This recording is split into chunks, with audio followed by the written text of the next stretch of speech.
Welcome to Midnight's Edge After Dark. This is Tom. How are you doing this evening? We got Random here with us. Hello, Random. Hello. Or Mecha Random42, or however you want to call her. Random's good. Mecha Random game Just don't user. call her early in the morning. She's mad. Yes. We might have some other guests pop in from time to time here. We'll see how that rolls. But we had a so-so day news-wise. We wanted to go a little earlier. I didn't get home in time. I had to deal with a bunch of crap. So Random went live on her channel, and you talked about a few of these stories, but we're going to talk about them again, of course. And again, like I said, we might have some people you never know. So yeah, let's get right into it. What do you say? Sure. There was a little bit of news about Fox's X-Men earlier this week that we kind of overlooked. At first at glance, I just kind of ignored it because I thought it was just a bunch of horse pucky. But according to a recent report, we're going to get an actual teaser for the movie Dark Phoenix along with Venom. Oh, I was kind of under the impression the way that things have been going that this movie probably wasn't going to happen, but then they started doing reshoots recently, and I believe they're in the midst of those right now. Frankly, I'm still surprised this is ever going to see the light of day, but I guess if it does, it does. What's your thoughts on the matter? I think they're just going to rush it out and try and make back as much as they can, because in the long run, these movies never really lose that much. And especially with like the DVD sales and the streaming and the merchandising, I think they might as well release it, you know? Yeah. So yeah, this has been reported by a few different outlets, but according to the news, we're supposed to be getting the trailer with Venom, like I said, which comes out, gosh, what is it, October 5th, 6th? 5th or 6th, yeah. I was going to say 6th. Oh, 3rd in the UK and 5th in the US. So yeah, we'll probably get the that opens because that usually is what happens. Joker79 says he saw a leaked Russian trailer. Okay, nothing great. Let's see here. What else are they saying in the chats about it? What do you guys feel about this whole situation? Do you think we're actually going to see this movie, or do you think this is just a bunch of smoke and mirrors? I mean, I guess if they push it out, like you said, they're just going to push it out, get it out there, and get it done and over with. So, I don't know. Yeah. And if they do, like, just kind of rush these out, a lot of the times they'll just kind of cut back on marketing to kind of save money, I think. Yeah, that's very true. I'm surprised they spent the money on reshoots, to be honest, unless Disney requested them and said, yeah, you can do it, but you have to take this, this, and that out because we want to be able to utilize that in the near future. Otherwise, it was just a matter of Fox saying, no, we're going to go forward with it. Because, you know, in the Bob Iger interview, he had said something about, we hope the plans that we have in mind have already been communicated to Fox, which, you know, one might assume that they're not wanting them to release the X-Men or whatever, because in the same interview or in the same sentence or whatever, not same sentence, but the same paragraph, Iger said, you know, he wants the Marvel characters to all be under one controller or one roof, however you all want in to the same house, basically. It's all in the same house, yeah. So Kevin Feige, in other words, running that, and he said the buck stops there with Marvel, with him. So it's obviously all up to Kevin in that respect. And to me, if this is the case, I can't imagine Disney wanting this movie out there. I really can't. Yeah, I think they just want it over and done with, and they want it. You know, let's just get it out and get it done and move on to the next thing, and let's just kind of pretend it doesn't happen and doesn't exist. So, right, because a lot of the rumors we were hearing was that it was going to go straight to streaming if we saw it at all. Yeah. Which I'm more apt to believe that, because at this point you would think Disney would want to distance themselves as much as possible from the last X-Men movies to do their own thing. So I don't know. What do you guys think in the chat about this? Are you looking forward to Dark Phoenix at all? Gary from Nerdrodic, what do you think? You looking forward to Dark Phoenix if it happens? If we actually see it? Joker79 says the trailer pretty much confirms a few of the leaked storyline info. I did look just now, and that trailer that's leaked in Russian is down on copyright, so or down, blocked from copyright reasons. So you might be able to find it out there, but yeah. Yeah. But just not on YouTube quickly. You'd have to find other ways. We'll see, I guess. We've got just a few days. So if this is the case, we'll see this trailer like next week. Yeah. I haven't heard anything else, though. That's the weird thing. This kind of reminds me of back. Do you remember the movie Monkey Bone? Yes. Yeah. Okay. So this kind of reminds me. Anytime I see a movie that they barely market, barely give me a trailer for, I always think back to movies like Monkey Bone, where I never saw a trailer for it until like the week before it hit theaters, and it was gone immediately. And that's kind of a great indication to me that A, the movie's not very good, and B, they just want to get it out and done quickly. So, yeah, which really makes me wonder why they're even bothering with any kind of reshoots, unless, like I said, Disney made a deal with them and said, look, you can do this, get it out there, make your money on it, but take this, and that out because we want to use that. Yeah. So, and I can't imagine Feige wanting them to even really do Dark Phoenix, considering A, they've already done it, and B, that's probably a storyline Feige will like to, explore in the future. So I don't know. Maybe not. Maybe he doesn't. So I don't know. I could be wrong. Yeah, I think we talked about this a little bit longer than needs to be because, like I said, it's just, I don't know. Monkey Bone. Haha, what a throwback. Yeah, I think I actually have that on DVD somewhere. It came out when I had my video store. Yeah. Sean Gunn. Oh, go ahead. I was such a huge Dave Foley fan, so I watched anything he was in, and he was in that, and I remember looking for it because I'm like, oh, he's in this new movie. I have to go and check this out. Nope. I just remember getting a lot of comparisons to Who Framed Roger Rabbit, so that's one of the reasons I checked it out. But yeah. Sean Gunn, brother of James Gunn, of course, who is also in the film Galaxy 1 and 2, and I think he's set to show up in Avengers 4.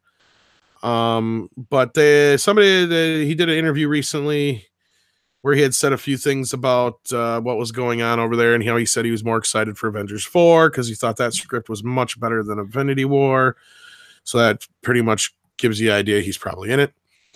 Gunn's brother Sean obviously plays Kraglin. He also provides the mocap for Rocket, the raccoon, before they put him in CGI, and then of course what's his face does the voice. But yeah, he was asked about quite a bit of things revolving around the Marvel Universe. He didn't give him a lot of information, but he did say this about Guardians 3. He said, I don't really know yet what's going on with Disney about Guardians 3. I know that Disney still wants to make the movie. I know that they have every intention of using the script that my brother wrote. Obviously, that was a very unfortunate situation for everybody, most of all him. But I am also somebody who had been preparing to spend half a year making that movie, and now that's up in the air. So when he says it's up in the air, that tells me that there's no current plans at this time to even deal with this movie. Yeah. It sounds like it's pretty dead in the water for now until they attach a director. Yeah, it's one of those, we're just going to pretend this one doesn't exist too. So, because it was set to go before the camera here just in a few months. And hadn't they like just let people go who are doing like really, really early production? Yeah, they told everybody to go take whatever, go find work. Because, Guardians 3 wasn't going to start shooting like it was planned to. And this is what I was afraid of. I knew this was going to happen. I had a feeling that this was the worst case scenario happening in front of our eyes, was that the whole thing was going to fall apart. And it did. It really did. I don't know. What do you guys think about this out there? Do you guys even think we're going to see a Guardians 3? And if we do anytime soon? I think if they have the director from Thor Ragnarok, I think the fans will probably be pretty accepting. I can never say his name right, but I think Taika Waititi. Yeah, I can never say his name. If they try for somebody like him who can do the comedy and he can do like the buddy sort of. I mean, Guardians of the Galaxy has really farscaped the movie franchise in a lot of ways. So if they can get the comedy and the buddy stuff right, I think that fans will demand it, but that's the other thing. They've got to line up the right director. You can't just throw in like anybody on these movies because they're kind of the fan favorites of the whole cinematic universe. Well, I don't really, and yeah, fan art exhibit. Oh, I can't talk today. Fan art exhibit says what I was just thinking. That's assuming if Taika wants to even take it on. I wouldn't be surprised if a lot of people don't even want to touch it with a 10-foot pole. Yeah. Because at this point, they're like, I don't want to be the guy to have to take that over. Exactly. You know, except for Paul Feig, who's full of himself, who thinks he's actually going to get offered. Oh God, I hope he doesn't. And that's so sad because he had a couple of movies that people actually like, but dude, if they put Paul Feig on this, not only will I not see it, I will do anything I can to keep everybody else from seeing it because I am pissed at him for Ghostbusters. This is why I'm here. This is why I do all this. No shit. Well, and Taika Waititi would probably be an okay choice, but I think it was Doomcock. It might have been Doomcock who was bringing up how, you know, Thor Ragnarok was good, but there was a lot of moments, and other people have brought this up too, but there was a lot of moments, you know, where the jokes didn't land so well because you didn't take the proper timing between something bad happening and something good happening. And some people did complain a little bit about that in the Guardians movies, but I felt there was much better balance in the Guardians films. If you bring Taika Waititi on, he may not have the same balance. Somebody who I was thinking would be more like Jon Favreau because he's done the bigger movies, he's done the sci-fi thing, he's done the comedy thing. I think he's the safe choice. Do you think that maybe they're waiting for him to be done with the Disney series or the Star Wars series plausible. For the Disney? But because then again, it depends on Go ahead. Oh, because we know he's like in their family. We know that he's already working for Disney. Right. Well, and he made Iron Man 1 and 2. Yeah. And he was in 3 and Spider-Man and a bunch of other stuff. Exactly. So he obviously still has a good relationship with him, even though he didn't direct Iron Man 3. And from what I heard, it was just basically like he didn't want to direct another one because he felt like he was forced into so much in the second film that he disagreed with or didn't, you know, a lot of his stuff got cut out, not the way he wanted it, which is totally understandable. So he may have been just like, look, I don't want to work in that respect, but I will keep playing, you know, I'll be in it. Don't worry, but I'm not going to direct. Yeah. But then again, they might be like begging his ass to be like, please, please direct Guardians of the Galaxy 3. You're the only one who can do it. Or do you think they'll do something really stupid and just let anybody direct it just to, okay, we have this schedule and we're going to set this date and now anybody who walks in the door. If it was Warner Brothers, yes. If it was Paramount, yes. If it was Universal, maybe. This is Disney, though. Yeah. They're not just going to fuck around. Even they're not, or should I say, this is not Lucasfilms. Yeah. Because Lucasfilm did just that, basically. Yep. And that's where I think Disney's not going to make that mistake. And not only that, I think I'm right that nobody wants to take this on, or they probably already would still be going forward full steam ahead. But between directors saying, I don't want to be a part of that. I don't want to take that over and be, you know, a martyr or anything. You know, I don't want to fucking, no, I'm not taking that on. I could see somebody being like that. Same thing with the whole Star Wars thing. I can see why somebody's like, I don't want to take on that shit. Not after what Kathy did to it. Yeah. Fuck that. Well, how many directors have walked away from Star Wars too? Right, but now you're looking at it like this is like going on after Queen, you know, at Live Aid. You know, who wants to fucking do that, you know? They're going on after Hendrix at Monterey Pop. Exactly. I mean, I'm not saying that James Gunn is that great, but it's almost like that kind of between that and just the controversy alone. And considering most of the people who would be good for the job are probably James's friends, except for Paul Feig. So that's the only. Oh God! I do it if they give it to me. Yeah. Somebody in chat said, "What Doomcock is directing it? We could have Doomcock direct the next Guardians of the Galaxy movie, and he would do a good job. I think so." Because he actually knows the material and he knows what works and he has passion for it. This is at least what we need. We need somebody who has passion for it. Well, anymore, it seems like that's quality enough, or that it qualifies you for the job anyway, because most of the people working in this industry, as we keep bringing up with Star Wars and Star Trek, aren't necessarily qualified for the job. No. This is their first job. They have no scripts. They have no... Yeah, they were an intern. Or the shit they've worked on is not even anywhere remotely close. Hell, can we make a petition, get Doomcock to direct the next Guardians movie? That'd be awesome, but they don't read petitions. Corianis, I want a $300 million budget Doomcock origin film. Just check out our interview with him. There's his origin. You could probably do it on like $100,000. Oh yeah, cheaper than Easy. that probably. But there was some other news. There's going to be a remake of The Wild Bunch. You ever seen that movie? I have not. I need to watch the original. Yeah, it's a decent western. It's one of the better ones. It was one of the first bloody westerns. I remember my dad wouldn't let me watch it when I was a kid because it was so gory. Not unless it was on TV in the cut version. I mean, I haven't seen it in many years, but I guess it sounds like Mel Gibson's taking it on. This was reported earlier, and even Doomcock did a video on it. I'm not totally against this. It can't do any worse than the Magnificent Seven remake was. I mean, that wasn't horrible, but it was like unnecessary. And I hope this isn't necessarily unnecessary, but I mean, you got somebody like Mel Gibson behind it. That's he quality directing. He can at least do westerns, and he's a good director for sure. But God, we already have one. Stop doing remakes. I know, but then again, it's like westerns aren't all over the place either. Yeah. So I'm kind of like, and you know how many westerns there have done. It's almost impossible to probably do a western that's original because the stories have been done to death. Yeah. Well, the westerns in the 60s and 50s were kind of like the superhero movies now. They're just everywhere all the time. So yeah, it's right. We don't necessarily need it, but then again, it could be worse. I mean, it could be some hack director. Could be Paul Feig. Could be Paul Feig.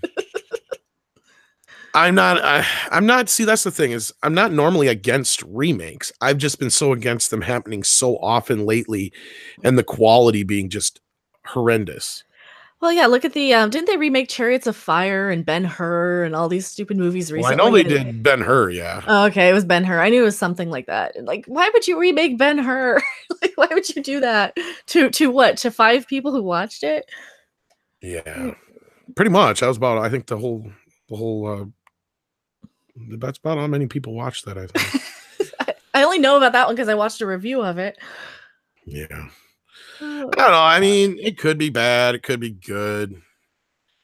Well, I guess the True Grit remake wasn't terrible from what I've heard. No, it really wasn't. I was kind of surprised on that one. And I mean, I know a lot of people liked that one they did a couple years back that was a remake too. I can't think of the damn name of it. It was about a train. Somebody help me out in the chat. I think what's his face from Lord of the Rings was in it. What the hell is it called? Didn't the 2016 Magnificent Seven remake flop? Yeah, they remade the Magnificent Seven. And like as I said, that was completely unnecessary. But you know how many times they've redone the Magnificent Seven? There's been television shows, ungodly amount of sequels. I think there was a TV remake movie or something like that. They're saying 310 to Yuma. That's it. Thank you. 310 to Yuma. I know a lot of people liked that one, and that was a remake. I don't know. I mean, westerns. The thing is with westerns is a lot of them back in the day were really cheesy. So I can see you taking some of the cheesier ones and remaking them. But Wild Bunch was one of the. They really started to get an edge, and they were a little bit more realistic. So I can see where Doomcock is coming from at the same time. But of all the things that have been announced for a remake. This is the worst. At least it's not a gender swap SJW. I mean, it's not surprised they didn't do that with the Magnificent Seven, to be honest with you. Okay, I'm reading. The project has been in development at Warner Brothers for years, which at one point David Ayer attached to direct, and later Will Smith circling to star. Don't have Will Smith star. No. Yeah, that's a bad idea. I don't see Mel Gibson having him star. Sano Dominus brought up Unforgiven. Yeah, Unforgiven, Tombstone, those were probably the last two. And even Tombstone wasn't that original. Because they've done how many OK Corral movies? Yeah. Because then speaking of, like OK Corral, then they had Wyatt Earp at the same time. And that came out with Kevin Costner. So, again, with the Westerns, there's really nothing new under the sun, but we don't get them all the time. So I guess, I'm not like pissed. I don't know. It's a genre that like I never got into until like later, so I'm kind of still catching up on stuff. See now, time and flip, or however you say your name, 310 to Yuma, I didn't care for as much, and I loved True Grit. So pick your poison there, I guess. But I love the original too. Don't get me wrong. I even have the fucking sequel, Rooster Cogburn, with what's her face in it with him. God damn it, I forgot her name. Oh, I don't know. no, I'll Shit. remember it later. Somebody will remember it for me. Yeah, I agree. Fan art exhibit. Deadwood was the best Western series ever. I can only make it through like 6 episodes of Deadwood. Yeah, I love that show. Sorry, that's one of my well, favorites. I think for me it was just the swearing, and I'm somebody I curse like a sailor. You got to get used to that. Yeah, it's like okay, but this is annoying. It's supposed to be more accurate. That's supposed to be one of the most accurate depictions of a. Well, I heard that they overswore just to kind of make it more shocking. Maybe a little. But from what I know, that was probably one of the they swore like sailors back then too. Yeah. Yeah, Mary Ashby said Wild Bunch is more of a pop culture icon, so I can see where Doomcock was pissed. Will Smith won't star, I don't think. Yeah, I can understand where Doomcock is pissed, and if they get Will Smith to star, I'll cry. Oh, here we go. Yeah, you know, it's going to turn into Wild Wild West too. or they'll have a woman. They'll have Sonequa Martin Green star. Mikey Spock in the Wild West. There we go. That's all we need. Oh, well, because the Westerns did not have enough representation of people of color and women. Yeah, according to Joe K4700, made 162 worldwide on a $90 million budget.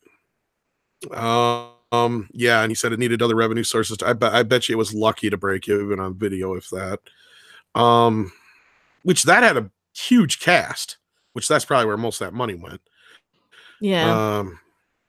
And I watched The Magnificent Seven. It wasn't that bad. It was okay. But see, now the original is one of my favorites, along with Seven Samurai. So it's like, which even the original is technically a remake. You have to look at it that way too. So it's really tough sometimes, especially with Westerns, because like I said, they've been done to death. Everything under the sun's been done with them. Mm-hmm. You know, even Unforgiven wasn't even that original. It was original, but it wasn't that original. Similar stories to that before. Which was the Sam Raimi Sharon Stone one? Was that? I can never remember the names of any of them. Quick and the Dead, is that the one? Yeah, that one was all right. Yeah, that was kind of at the same era of Tombstone. That was kind of the tail end of the. There was a little revival there in the mid 90s. Yeah. And I think that was all because of Unforgiven and shit. Yeah. Maybe a Western superhero film of sorts. You know, I would rather have a Western revival than the superhero films because I'm really superheroed out personally. And I know a lot of people are like, no, there's no superhero fatigue. I have it for sure. Which is sad because, as we've all pointed out, at the time of their heights, Westerns had no less than hundreds of titles in theaters at time. You know, yeah. I mean, you can go and buy like public domain, 1,000 movie packs of all the Western movies that are public domain. I think they're 1,000. I know they have a few 50 packs of all the Westerns. Well, and I don't know about superhero fatigue. People keep saying it. Mike Sater just said it in the chat.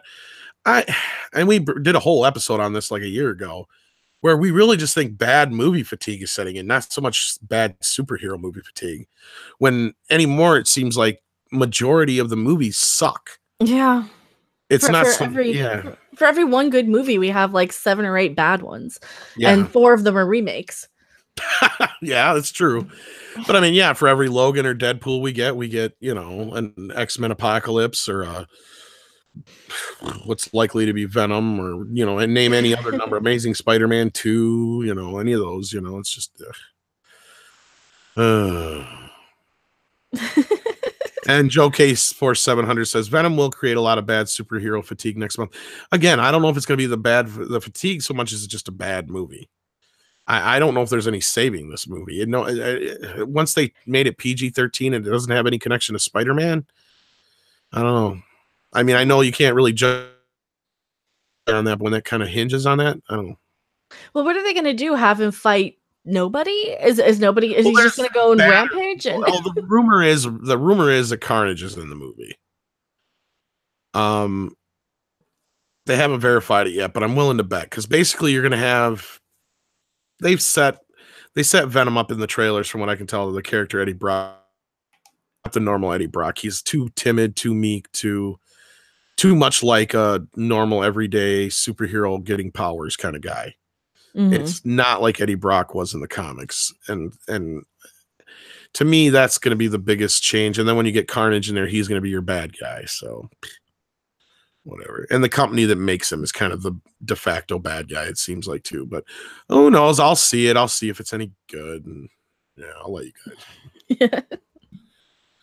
We watch it so you don't have to. Exactly. I want to thank the 95 people who have joined us so far. That's awesome. I can't believe we pulled that many people. I didn't expect that, but thank you for joining us. So this Venom will suck hard, Santo Dominus says. It doesn't look very good. It just doesn't. The new Venom movie just doesn't look interesting. I mean, it's got an uphill battle. Yeah. I'm so CG'd out anyway. Like, even stuff that people get excited about, if it's got so much CG, I'm like, no, it's too much CG for me. But that's my own personal preference, I think. I have not gotten excited for CG since Terminator 2 and Jurassic Park. Yeah.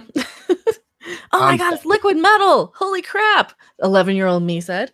And that's the last time it really was effective, too. Yeah.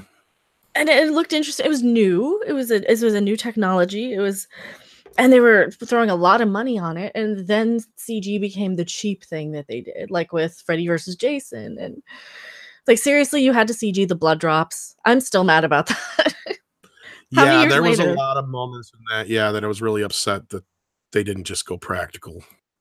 Like, seriously, you're going to CG blood drops in a hallway? Do you know how easy that is to do? I could do that for like $5. And you're going to pay some guy on a computer, what, a couple of days pay to do that? Yeah. It's like they went really lazy on Freddy versus Jason. Right, and that's what I was just talking to. And I think I brought it up to, like, Tommy McLaughlin, and I think it was Tommy Lee Wallace I was talking to about, and they all said the same thing. It's like, and anymore they're getting lazy. Mm-hmm. It's like, oh, we'll fix it in post. It's like, dude, that would cost you $5 to do it now. You're looking at spending $2,000, $3,000, $5,000. Well, I don't think they care so much about their budget anymore. It's like they don't care. It's like they just want to be done and over with. And I understand that they're on set for hours and hours and hours a day. But look at the stupid Star Trek episode where Sonequa Martin Green picks up the gun backwards, and they couldn't just do another take. They had to go with that take. Really, they didn't say they didn't have another take. Yeah, they didn't have. Worst comes to worst. There was people who brought up in the chat in that one time we brought it up. They're like, I could have done that on my computer for nothing. Yeah, you know. You could give these to the fans to pass it over. You could have some guy take it home, some intern that you don't have to pay, who's glad to be there. Flings with the blood drops in the hallway. Oh shit! But all right, yeah, that's a good place to move on to the next story, because Mephiles, however you say that, 78 was asking about this Mephiles. Mephiles. Okay. Mephiles. There you go. Thank you. I'm not good with names. Nate was brought up the whole Stage 9 thing. Now, you had been kind of keeping up with this random. So why don't you tell us a little bit about the whole Stage 9 Star Trek deal, how it's closing down, well, basically how it was forced to close down, should I say? Yeah, let me see if I can find my retweet. But Stage 9 is it was basically a fan project. It was free of charge to anybody who wanted it, and they were making a virtual reality version of the Enterprise D, so you could put on your helmets or your VR helmets and walk through it if you had like the Oculus or the HTC Vive or any of those. And it was free of charge. A lot of people were working on this. A lot of people were working on this for free. Everybody was working for free. It was free of charge for everybody to download. They kept updating things. You could just wander around the bridge or the entire ship. And they even had part of it where you could get in a shuttle and fly to Deep Space Nine. And they were going to have Deep Space Nine as an explorable thing as well. And CBS, well, Stage 9's official Twitter tweeted out their video. And their tweet says, all good things. And it says, the legal note. The title of this video is from the quote from Chaucer. Let me see. What did they say? I need to open this up in my regular browser here. But basically, they were officially slapped with a cease and desist from CBS because CBS fucking hates us. CBS wants us to never have anything nice for free because they're jealous and pissed off that we can do it better than they can and for nothing. CBS, I mean, imagine if you go to McDonald's and you get a Big Mac and you don't want to pay them for a Big Mac because it kind of sucks and is bad for you, right? And you invite all your friends to come to your house where you made Big Mac equivalents and they're better and they taste good and they're free of charge. And McDonald's comes into your backyard and they slap it out of your hand and says, no, you can't have this. This is our Big Mac. You can't give this for free. And we're going to sue you for giving these for free. And that's exactly what CBS did. Yeah, that's my little mini rant today. Sorry. But yeah, they basically gave a cease and desist to the people who made Stage 9, and it pisses me off. It's just another thing that we can't have. Get the tweet up here so you can see it, but you kind of already covered it all. So yeah, this is just another long line of things. It seems like that they keep. And here's their video too for their official. I think they're Stage 9. Oh, this might be their. I don't know if this is their official. What they said about it, but yeah, it was a virtual reality walkthrough of the Bridge of the Enterprise. It was free and it was awesome. And yeah, I don't know where. If anybody has that, actually, if Sarah, if he's still in chat and can send that to me, because he's the one who's actually really, really up on the Stage 9 stuff and sent this to me originally. Yeah. So anyhow, that's pretty much the news for the day, was it not? Or was there anything else? There was like the Bumblebee trailer that people are talking about. I didn't watch it. I didn't watch it yet. Bumblebee's the lesser of two evils. So yeah, I did watch the Bumblebee trailer. It seems like a lot of fans of Transformers are really, really excited about it because it looks like exactly what they wanted. They've got the Gen 1 Transformers back. I was not a Transformers kid. I didn't have money for those type of things. I think if I wanted them, I probably could have had them. It seems very much more true to what the Transformer fans want. And yeah, apparently there's like a Japanese trailer that's way better than the American trailer as well for Bumblebee. Well, maybe I'll have to check it out because I mean I liked the first one I saw. It was all right. It was just like, okay, it's a little bit more like what we remember the Transformers and it being taking place in the 80s, and Bumblebee's actually, the right car this time. And yeah, just like Captain April just said, as I said it, at least he was a VW Beetle, I don't know. I think it's going to do okay. It'll probably do just as good or better than the last one. And I'm sure it didn't cost nearly as much. Yeah. Yeah, I mean it looks fine. You have a lot of Gen 1 Transformers in the thing in the trailer, and you see they look like they're supposed to for the most part from what I'm seeing. My problem with it is it's CG. It's like and that's all you can do, but it's something I'm not particularly interested in the first place. There's a lot of CG, but for people who love Transformers, it looks like they're very excited by it. A lot of people are really excited by it, so I think this is the one that people will flock to. Maybe. It looked like the Love Bug remake to me, but which one? The Lindsay Lohan one. It looked like a remake of Lindsay Lohan. Because most people forget that Bruce Campbell was in a Love Bug remake in the 90s on TV. Yeah, it was actually more of a de facto sequel, and so is the Lindsay Lohan one, but still. Yeah, because Bruce Campbell plays the original character's son or whatever. Yeah. Santa Dominis asks if we've seen the Stan and Ollie trailer about Lauren and Hardy. I saw a little thing about it real quick. I didn't actually get to see the whole trailer yet. So, yeah. Did you get to see that? No, I haven't. Yeah, I see just something real quick about it. I didn't get to see the actual trailer. What about the Phoenix trailer leak? Yeah, Sarah, somebody said that Wolverine girl, whatever. It's actually Sarah from our Facebook group, so I know who it is. Yes, somebody said that one from Russia had leaked out, but Mecha tried finding it and couldn't find it, so it's already been pulled down. But rumor is we're supposed to get one next week with Venom, so we'll see. Spider Bite. There, see, I got that one right. Spider Bite says Herbie Goes to Monte Carlo was his favorite. Herbie Goes Bananas. That's the best one. I don't know. They're all the same to me. There's the tweet from Stage 9. Oh, you got it? Yeah. Okay, there we go. All right, just in case you guys want to see this real quick, I'll bring it up on the screen here whenever it finally shows up. Okay. So, yeah, this is not surprising. They've pretty much shut down anything fan-related they could to this point. Because they hate us. They just hate us. CBS just hates people who like Star Trek. That's all I can. That's the only thing I can think of, and that is so frustrating and annoying. Like, it's because we can make it better. The fans can make it better than they can. And I know it's competing with Star Trek Bridge Crew, which is a game, and this is more of a VR experience. This is more of like a walkthrough, like you have the walkthroughs of the Titanic or any of I was those going to bring that up. I was going to say, is that why they're doing this? Is because it's competing with the VR game, even though you can't do what you're saying, like you were just about to say, probably is that you can't actually do the walkthrough part. You're stuck stationary in the VR game. Well, I mean, yeah, and I think that's part of it. Well, in the Bridge Crew game, you kind of sit there and you give orders, or you check your shields. You do little missions.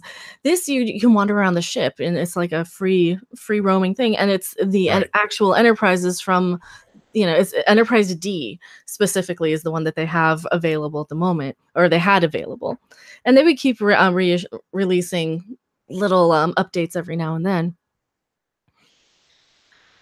But yeah, it's not even the same thing. I don't know why they didn't say, "Hey, can we use this in our game?" and just steal it from them. Yeah, no shit, right? The work's already done. Yeah, why can't they just say, "Hey, can we steal this since we own the rights to this? We're going to use this in our game, and you guys can still work on it and give this away for free, but we're going to put this in our game and make some money off of it as well." And that would sell. I think that would sell a lot of the game if you have like the stable version. But it's kind of like modding or something. So many of the times they don't sell mods on games where like the fan made mods. Like, let's say you want boobs in Skyrim, like naked girls in Skyrim or something. Well, better, yeah. You can add that. Yeah. All that kind of crap. It's just stupid. CBS hates Star Trek. They love the money it gives them, but I really think they hate the franchise and its fans. Yeah, it really feels like they hate us, because if they listen to one thing that what we say, we want stuff like this. We want to wander around the Enterprise. We will put in the work. We will do this for free with no money. We will give you this. And it's just so frustrating, because I'm sure the Stage 9 guys would have just given it to them. Here, look what we made. Do what you want. Well, and I'm just such... I don't know, is vitriol the word I'm looking for? I don't know, or just against the fans. Mm-hmm. To where even J.J. Abrams had to say, "Come on, guys, back off," of everybody. Yeah, when JJ, who's like the biggest yes man in Hollywood, the biggest yes boss, anything you say. Yeah. And if he's telling them to back off, like yeah. Like what happened? Did some Star Trek fan pants you in school or something? Did they steal your girlfriend because they're smarter than you? What do you have against Star Trek fans? What do you have against the franchise? Right. Are you threatened because Star Trek fans are intelligent and you're too dumb to get it, CBS? Right. And I mean, there's the axe in our situation, and there's a lot of different moving parts in that situation. This seems more cut and dry, because it seems like there is no real reason here for Paramount and CBS to even remotely be concerned. To where Axonar, there's a lot of, like I said, moving parts to where I could see where their interest in that situation came into play because of money and other things. This, like you said, there is no money involved. Everybody doing it for free. It costs nothing. So it's not like they didn't do any kind of like GoFundMe or anything like that, or what do you call them? And it's no Indiegogo, no No. Kickstarter, none of that. It's just, hey, we're doing this thing, and people are like, hey, I have a couple hours a day. I'm going to donate my time to, I have 3D modeling experience, and I want to do this because I love Star Trek, and I want this Right. to play with because I'm a big geek and I have a VR headset, and I want to wander around the bridge of the Enterprise. Yeah, and that's what's fucked up because even like Fan Art Exhibit says it's basically fan art, and it's true. I've even had people tell us that their own stuff that they've done on their own channels, produced themselves, has been struck by Paramount, and I'm not surprised. So No. they're a bunch of jerks. Exactly. And this is why I call them out at so much. And this is why I'm so hard on Discovery, because they're so shitty to us. Like, they don't deserve, even if they have one or two likable characters, even if Tilly's cute and has big tits, it does not mean you deserve any money from me. And all these people who are like, oh, well, you're still going to pay for CBS All Access. You know what? No matter what, I am going to make more money off of reviewing this, and I can review it without using any screenshots. I can review it just by ranting about it, and they can't do a goddamn thing to me if I don't use any of their footage. And I will make more money than I would ever pay them. Well, so far they haven't been dicks about screens. Yeah. Because MGM is notorious for going after you for even just using stills. Mm-hmm. Well, and Paramount even Fox has too. Lionsgate as well. Yeah. But usually it seems like the rest of them aren't as bad. And some of them will even let you get away with using some video footage. But Random's right. Surprisingly, there's been several of our old reviews and stuff that I did even before I was Midnight's Edge that got struck. And they were just simply still pictures. And I fought them, and there was still nothing I could do. They stuck to their guns, and they kept the money. So I hope it was worth the 7 cents. Mm-hmm. Yeah, I think they don't realize that when they claim these videos, like, we're not huge channels. We don't get the kind of money that I think they think we get, and they're just doing it to be dicks. They're just doing it to intimidate and bully. Because because technically under fair use rights, we do have quite a bit of leeway as to what we should be able to use, but we don't get to. No, and a lot of the times they just go after with bots. But I think a lot of it, like for Midnight's Edge, I think a lot of it's personal. I think they don't like being called out on their bullshit. And I think a lot of us are going to be. I cannot confirm or deny. Yeah, and I don't. Well, and I'm not like involved with the main channel. I'm just some random person on the internet on my own channel, and I complain quite a bit. And luckily, I've already seen some of the stuff we deal with, so yeah, you're probably not wrong. I'm gonna say that. That's all I'm gonna say. Well, it's like they're even like knowing who I am on Twitter a little bit too, because I call them on their bullshit. I will take any time, any opportunity. If somebody tags a whole bunch of people in something and they're just going after fans, I'll be like, absolutely not. This is not how you treat us. This is not what you do. You making shit stuff for stupid people. Stop it.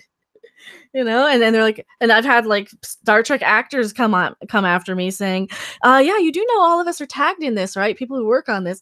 Yeah, I don't care. Stop.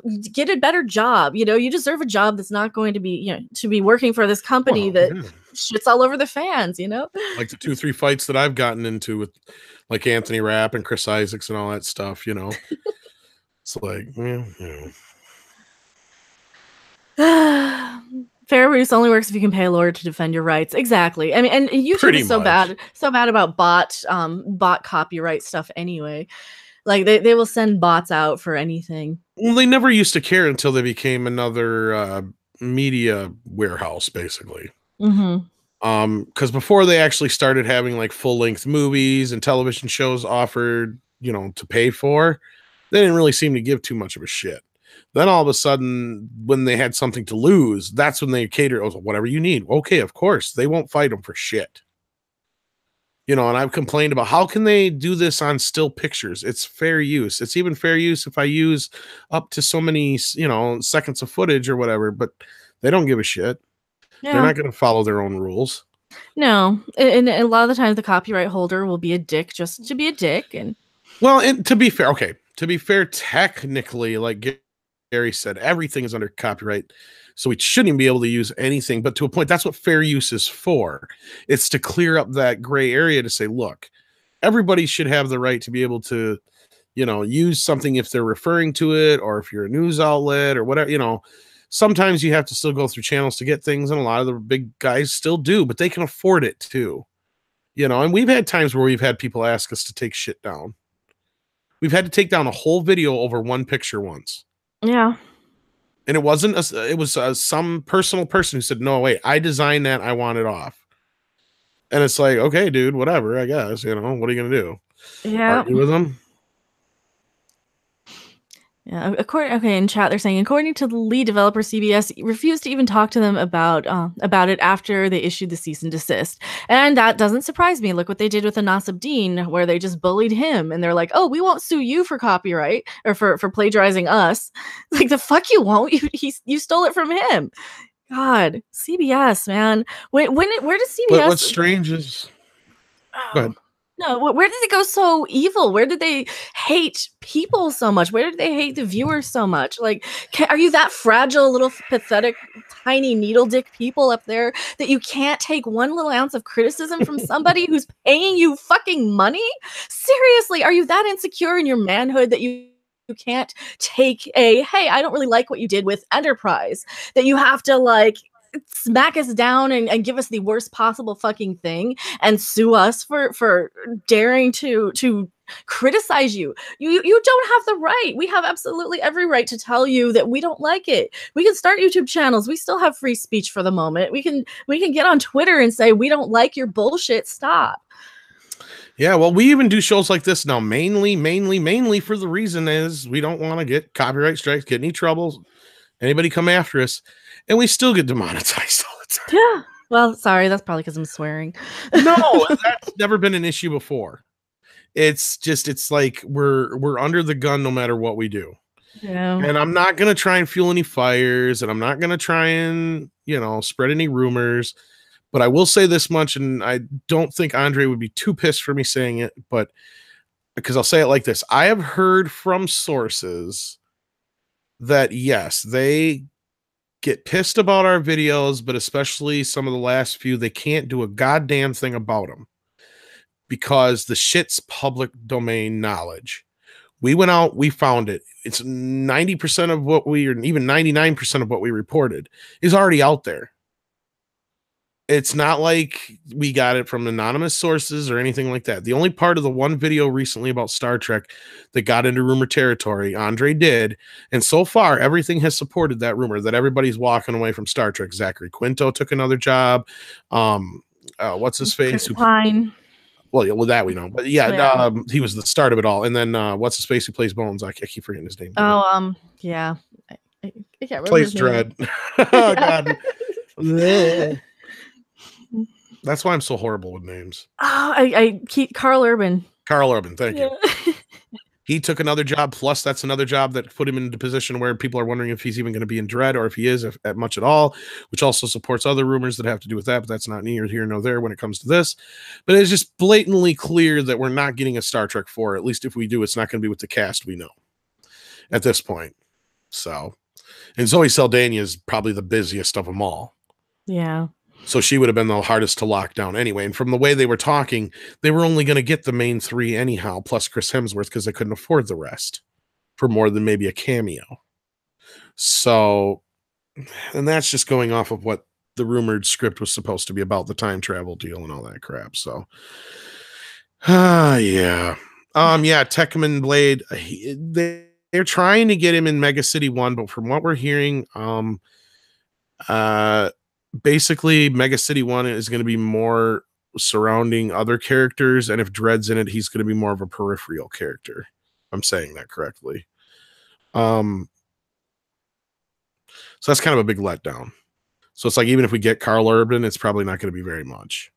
That's the rumor, or pretty much what's being spread around anyway. But yeah, so I'm to the point where obviously Star Trek 4 is dead. And I wouldn't have watched it anyway, because who cares about the Kelvin movies? I don't care about the Kelvin movies. I don't know. I mean, like I said, the third one was okay. I don't know. I'm just played out on those two, yeah. I always have to rant about CBS because like they just do such bullshit things. Like they were okay for a while, as I recall. Didn't laugh in or was on NBC. Like they were okay, like way back. I think Get Smart was on CBS, and lucky me, I bought that years and years and years ago. But oh Lord, I think both Police Squad and Get Smart were on CBS. If I'm not yeah, mistaken. that I think Police Squad was.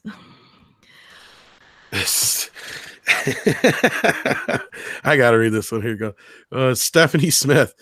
Personally, I think someone should send TPTB at CBS gift certificate to one of those legal brothels in Nevada. I think they're saying they need to get laid. Chill the fuck out.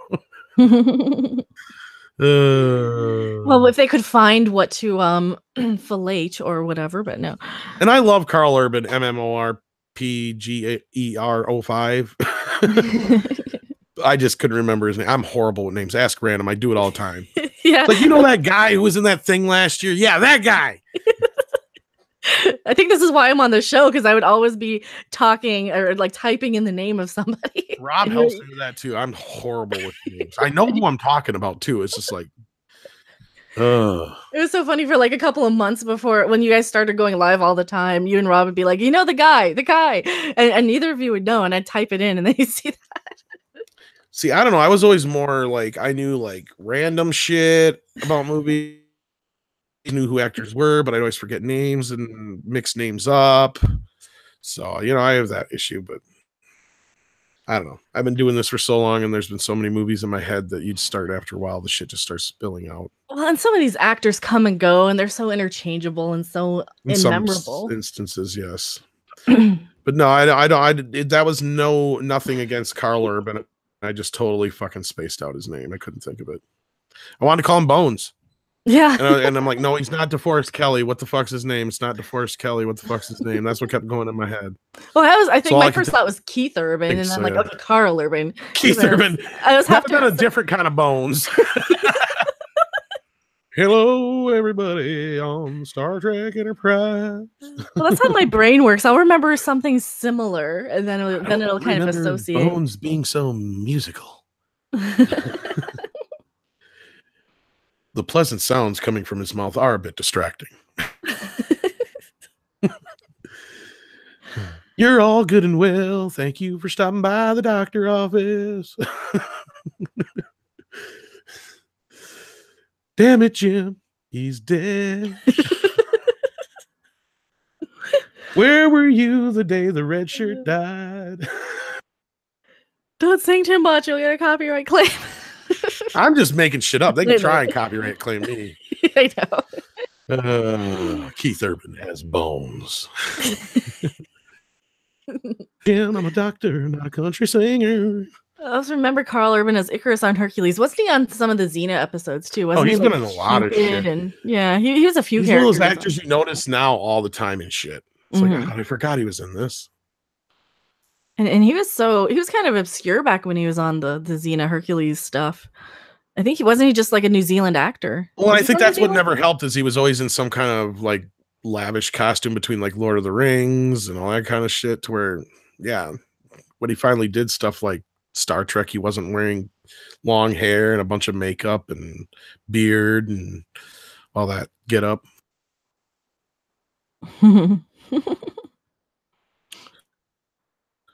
So anyway, Star Trek's dead as long as Star Trek Online survives. I don't care. CBS can suck it. They won't get my money. Saying in chat. Crimson Empire Entertainment asks, how has Disney been with Star Wars fan productions? I don't really know. I know that there was never any copyright strikes on Star Wars stuff until Disney owned them. That I know. Because before that, Lucas and Lucasfilm were all for fan parodies, fan films.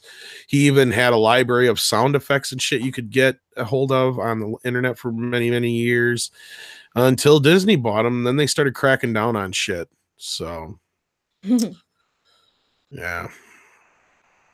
I can imagine they're a little... Caesar. Okay. That's it. Yeah.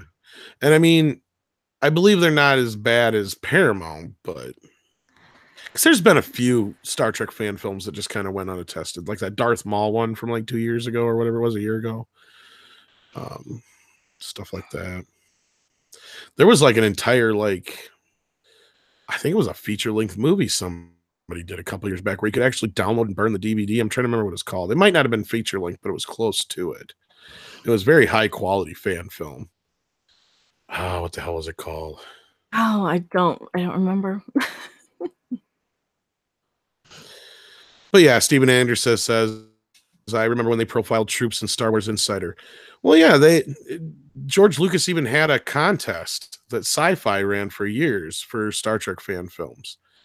And even I think on the Blu-rays for Star Wars when they were still under Fox and Lucasfilm, there's a shit ton of parodies and clips from a lot of those. Like even from like Family Guy all the way up to like Family Guy and stuff like that. So yeah. Yeah. Well, and what the Family Guy one they were allowed to do because that was under Fox, right? Because they did the original trilogy.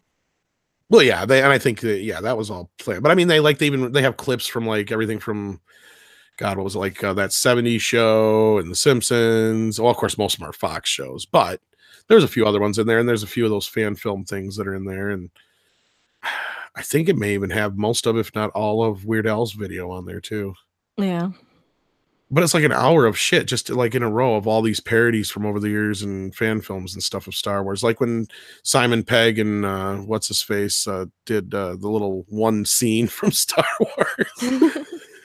It's R2D2 and 3PO. Santa Dominus. Yes, I did see the new Hope anime trailer. It looks brilliant. I love that.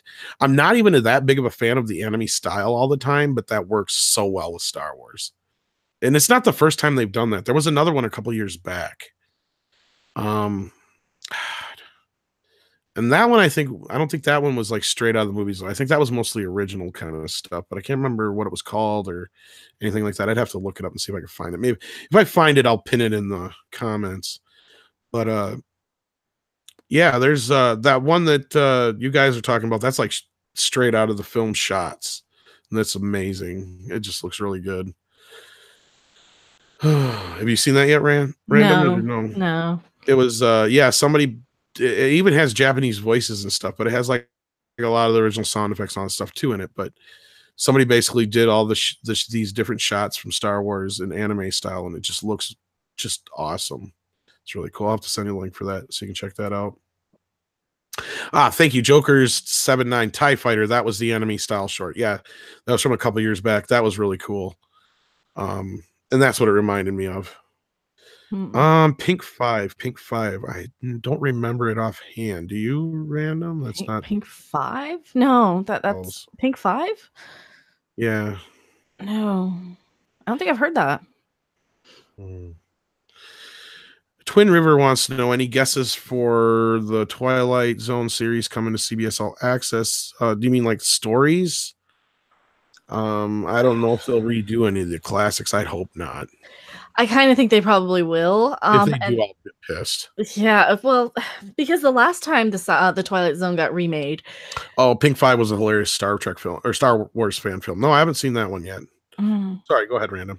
Oh yeah, I was just thinking the last time they did the Twilight Zone remake, I remember them bringing back. They made a sequel to Bill Mooney's "It's a Good Life."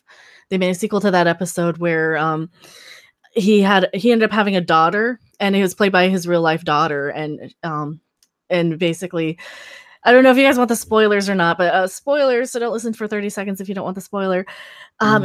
He ended up wishing everybody into the cornfield in his episode, and she also had his ability. So I won't spoil it, but she also had his ability.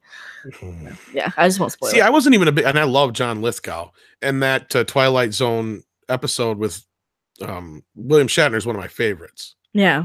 But when they redid that in the movie with Lithgow, I was not a big fan of that. And I think Joe Dante even directed that scene, that story. I mean, it was okay, but it was like, why did you guys do this?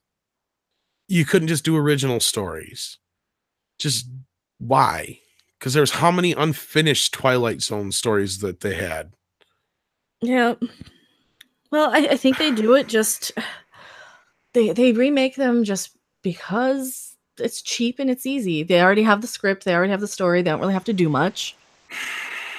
And I can't imagine them writing. How are they going to write new science fiction for a Twilight Zone series in this day and age with all the remakes and reboots, it probably doesn't have a huge budget. I would not be surprised one bit if it's like 50% remakes or a few here and there that are remade. There's something on the plane. Something on the plane. Something on the plane. Yeah. I This is why I need Doomcock on, because he can do Shatner. Well, and didn't I? Yeah, I've been told mine's okay. To me, his is good, but his is what's his face doing Shatner more so than Shatner. Oh, like Kevin Pollak? Yeah, kind of more so, but that, you know, he still does it really good. Yeah. Well, it's better than I can. Sure. Yeah, Daniel B631 when they did the Twilight Zone movie back in '83, I think it was. It was like three stories or more than 3 stories? Oh, I think it was only 3 stories. I don't remember. It's been so long. It was either 3 or 4 stories they did in it, right? Like just sections of the movie were each directed by a different director. And they had Joe Dante redo the William Shatner Twilight Zone episode with the gremlin on the plane. Mm-hmm. And yeah, it was cool, but like again, it was just like, why? This is one of those why. Just because it's so fucking famous, that's why. And it would have been better. And actually, it would have been better, even though I'm like I expressed this again. I totally love John Lithgow. We just talked about him the other night. You know, he's that great of an actor. But it would have been better if they had Shatner come back and do it.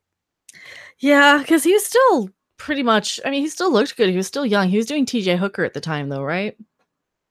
Exactly. So probably couldn't get him. No, it wasn't a gremlin from Gremlins either, which is weird because the next movie he did subsequently would have been Gremlins. So yeah. Go figure. Why is Doomcock not on? The dude makes me keck. Because he's probably busy building robots and taking over the world. I mean, he's a busy guy.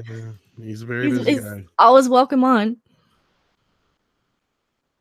We left the door on door open. We did leave the door open, so if he does come in, he'll let us know. But yeah, no, we're probably going to call our quits here pretty soon. We got 119 viewers. Thank you so much for joining in with us. We appreciate that. Make sure you hit that like button if you like what we're doing, so we know you do. And that noise you just heard in the background was my dog, because she's at the door like, where's my dad? I want to go outside. Oh yeah, she made me mad a couple times this week. Oh, she's been a naughty dog. Anyway, you heard for the Institute of Gremlins 2 Studies? No, I have not, Steven Anderson. Is that a real thing? Oh shit. George Miller directed that episode. Oh, I'm sorry. Thank you, Nerdrodic. I thought it was Joe Dante. My bad. Which one did he do then? Did he do the one with the cat? I can't remember. Because I know John Landis did the one where they died, where the kid in what's his face died from the helicopter. So then which one did Joe do? I think it's got to be the one with the cat then, I think. With the old guy and the cat, I think it is. That's what IMDb is for. Yeah. Twilight Zone, the movie. The kid. Okay, he did the kid one. Oh, okay. All right. My bad. Thank you, Gary. Sorry about that. I was wrong, guys. Joe Dante didn't direct that part. I knew he directed one of them.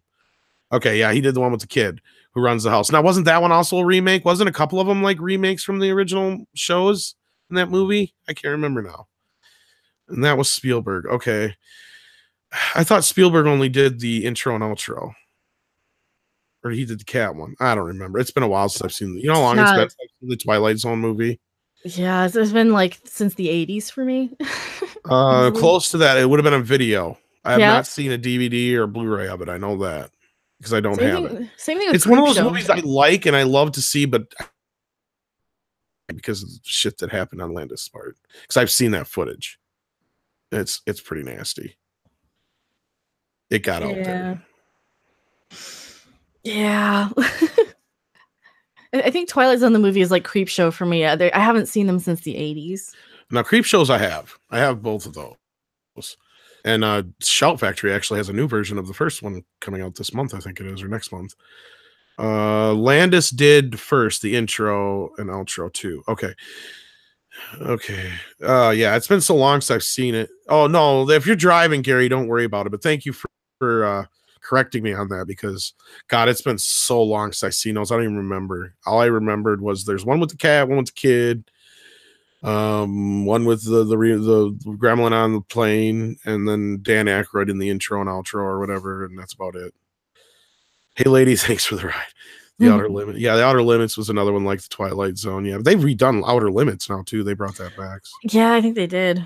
And Oh, these Albert are Brooks shows, was in that too. Yeah, sorry. these shows they keep bringing them back every few years though, and they never are quite as good as the original. So I don't know why they are still doing them, but why is Random's photo judging me? I don't know. Why is your photo judging? I don't know. I think it's because I didn't smile that much. I mean, I'm kind of smiling. I have that bitch face, I think, when I'm like... It's like a half smile. I don't know about the judging thing. I think you just... It's because I'm staring. On. Everybody likes seeing you on cam anyway. So not seeing you on cam. It's because my makeup's smeared from earlier. That's why I'm not on camera. What are you doing? Who was you kissing on? Well, it's like 100 degrees out. It's actually not. It's like 80. Well, it's warm. It's warm out. Yeah, I know that. We left the door open and the lights open. Or we left the door on and the lights open. Yes, we did, CD Horde. Yes, we did. I was trying to say it right, and I said it the wrong way that time. I like the 90s Outer Limits. Yeah, that wasn't so bad. I mean, you can do it. I don't care as long as they don't just retread all the same shit over and over and over. Leave the classics alone. Let them be. I don't see the point. Yeah, I'm not gonna watch a Twilight Zone remake because we already have one. I can watch every episode of the Twilight Zone, and it's got actors I care about, it's stories I like, and if I want a remake, I can watch the Simpsons Halloween episodes. I don't need the Twilight Zone remake TV series because it's gonna be dark and stupid. It's gonna be on CBS All Access, which I'm not gonna pay for. Yeah, if you're driving, Gary, like Mary said, be careful. Get off your phone and just listen to us, whatever. You can tell us all about it when you get home. You can jump right in and correct me for all I care. Because as long as we keep you guys watching, I guess we'll stick on for a little while. We got 115 still, so. Yeah, holy crap. 90s Outer Limits led to us to Stargate TV series. Yeah, actually it did because they I think was it Joseph Malozzi and I want to say Brad I can't remember his name now. Martin Wood or Martin Garrow. It was one of the Martins, I think, worked on that. I don't see. You're asking the guy who's shit with names, right? Come on, give me a... And I'm a huge Stargate fan, so I kind of know the people behind the scenes a little bit. I like it, but I'm not like that into it. Oh, I'm on voice to text going about 5 miles an hour. That, Gary, because probably traffic shit right now where you're at. I can imagine it's rush hour-ish.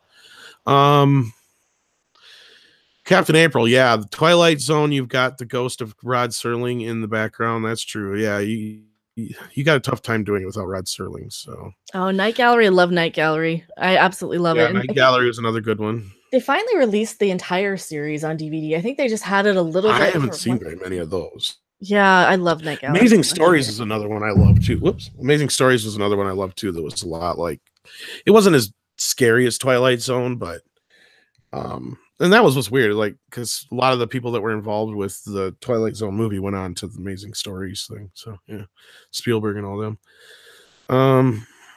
Let's see here. 90s Outer Limits had occasional nudity and sex because it was on because it was on cable TV. Yeah, I think they were on Showtime first. And then I think they cut them down just a little bit for syndication, if I'm not mistaken. I think that's how that one worked. Amazing Stories was so great. The people in the well freaked the shit out of me. Yeah, there were some good freaky episodes. Don't get me wrong, but those were more fantasy oriented. I mean, you even had the family dog. If anybody remembers that cartoon, originated on Amazing Stories. One of my favorite ones.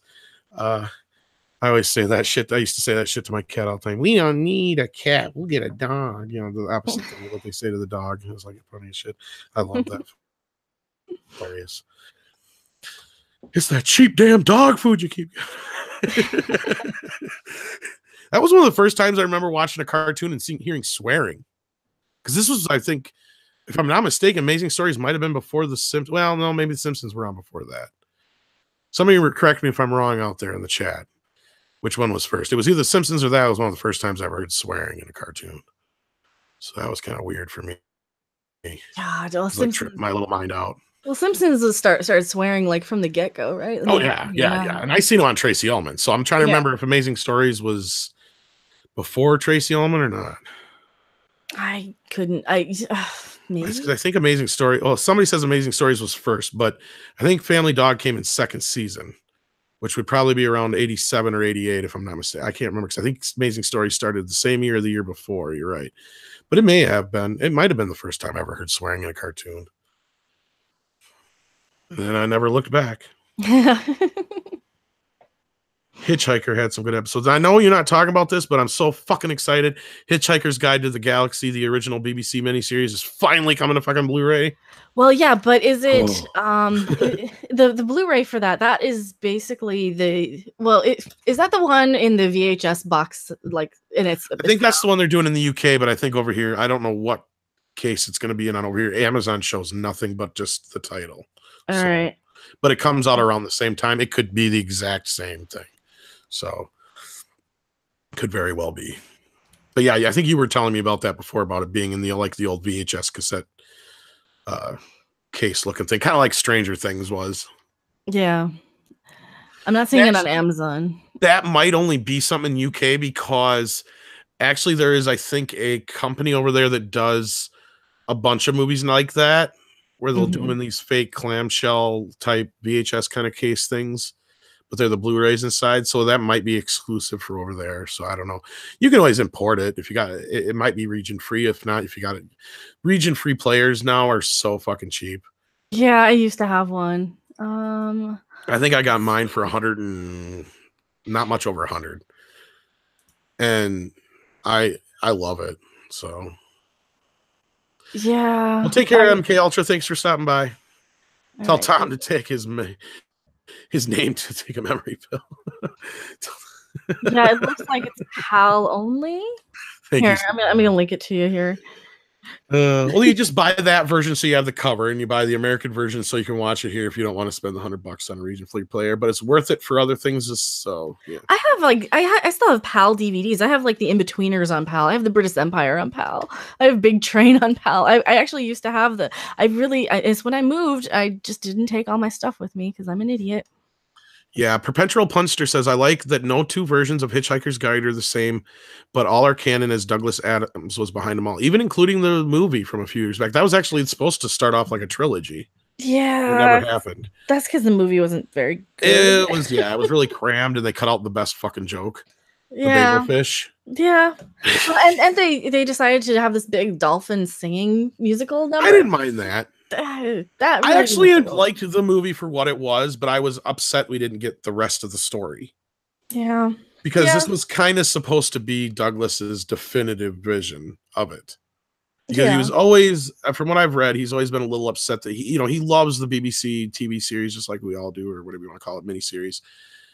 But he, of course, it's cheap, it's shitty effects, and he wanted something bigger, better for it, of course. And yeah, you're right. The book didn't even come first, didn't it? It was a radio play first, right? Yeah, I think the radio show came first. I've listened to the radio shows, and I read the one book, but I have not got my hands on any of the other ones. I used to have like all first editions of a few of the books, not all of them. Yeah, and I have the complete set of the books now, but God, I really wish I would have hung on. Well, if they brought them out, I'd like to get them because there was times where I was looking for them, I could not find them. But the radio show only covered like the first handful of books. What you want to do is I think YouTube might have them. Get the audiobooks. Like they have the unabridged ones. They're really wonderful. They're really well read, really well acted, and Douglas Adams does a really good job reading. I was going to say a lot of the same people that are involved with the series, weren't they involved with that too? The radio show, yes, you had Simon some of the same voices. Yeah, the book you had. God, I can't remember. Or you had the same Arthur Dent, you had the same book, you had the same Ford Prefect, I believe. And I'm pretty sure you had the same Zaphod in the radio series, if I'm not mistaken. And Marvin, too, if you didn't say Marvin, of course, and Marvin, yeah. Marvin, my definitive Marvin is the TV version of Marvin. I agree, but there was not like the cute little one. The design, not so much, but they picked the perfect what's his face. There we go again. I can't even think of his name now. I don't know. Hans Gruber was perfect for the part. I can't think of his real goddamn name, and I feel bad. Oh, Alan Rickman. Yeah. Alan Rickman, yes, thank you. He was brilliant as Marvin. But yeah, there was certain aspects, I get it, of the new Hitchhiker's Guide movie that weren't that good. Was most definitely miscast. And Mhm. Well, I liked Martin Freeman as yeah, he was Arthur. He was good. okay.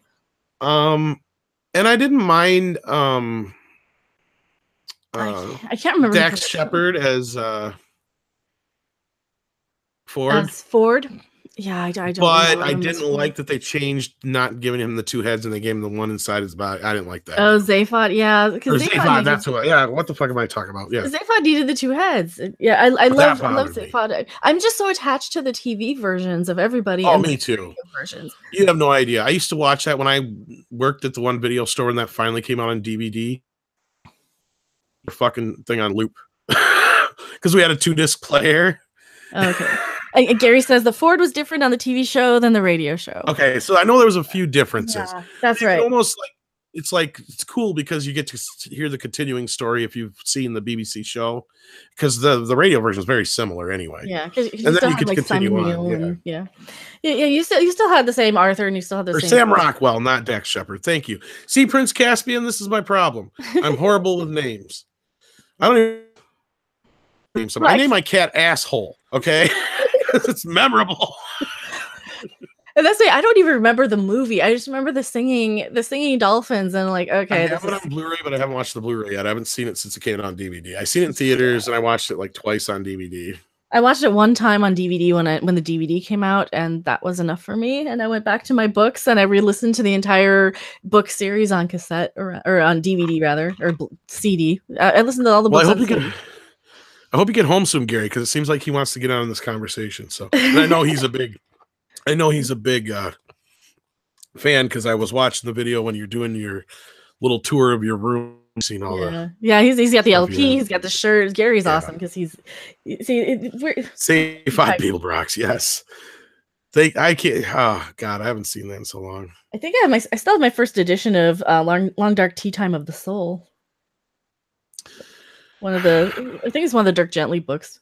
God, it's been so long since I read that. I know that's the one to the Electric Monk, and I know I have the Dirk Gently book somewhere. But I kept some of my books, and of course I kept the Starship Titanic from Terry Jones, which was a Douglas Adams story that Terry Jones from Monty Python wrote.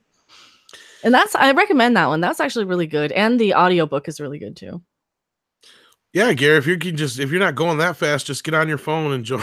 That'd be easier than texting if you're just like talking to it. Yeah, we don't want you to get. well. I think just safer for everybody. Yeah, I'm just saying.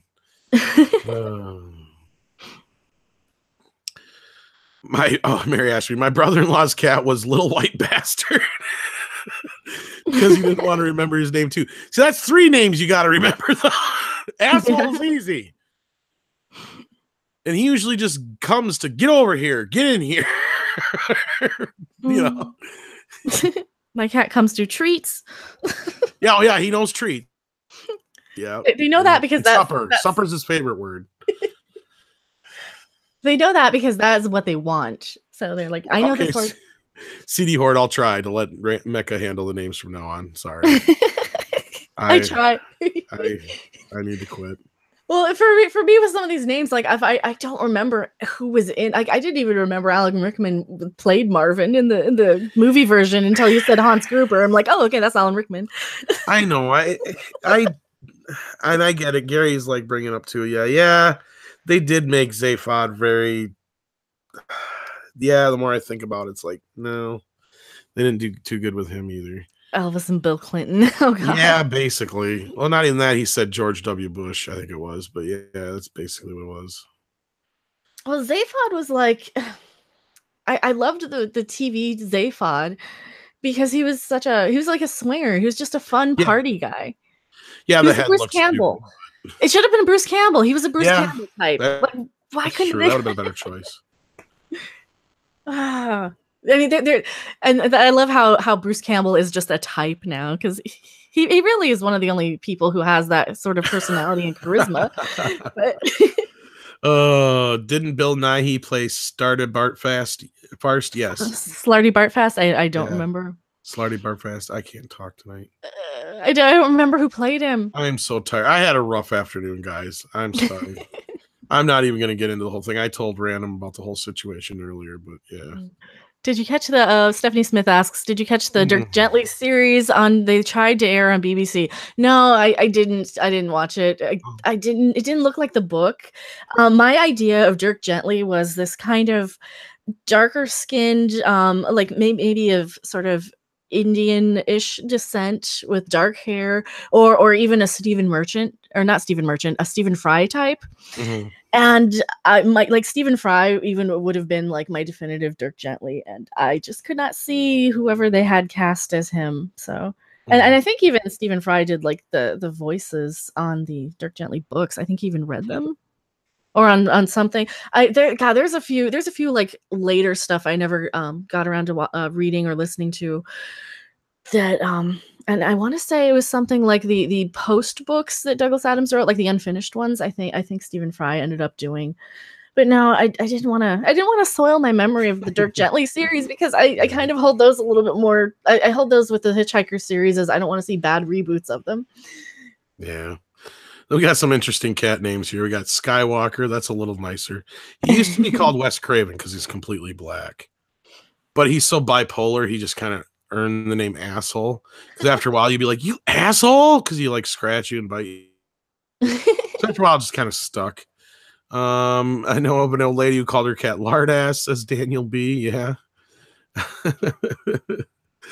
Herpic McDurpington says there was a stray cat around called Fat Bastard. That cat must have got fed by everybody. Perpetual Punster says the last cats I owned were Buddy and Holly. That's cool. I like that. I had 2 cats in my window today. So I'm in the basement. That's where the apartment is. And there's like this windowsill sort of dip where all like the rain collects and stuff. And these 2 little kittens are sitting there just outside. And my cat's like, Mom, there's cats out there. Mom, it is so cute. So I go out, I try and get them. And I'm scratched all to hell because I did try and pick one of them up. They're feral. They can't be more than 4 weeks old. They're little guys. So I want to make sure they're okay, but they kind of ran off and they weren't stuck. So that was the first thing. Make sure they're not stuck. Make sure they're not hurt.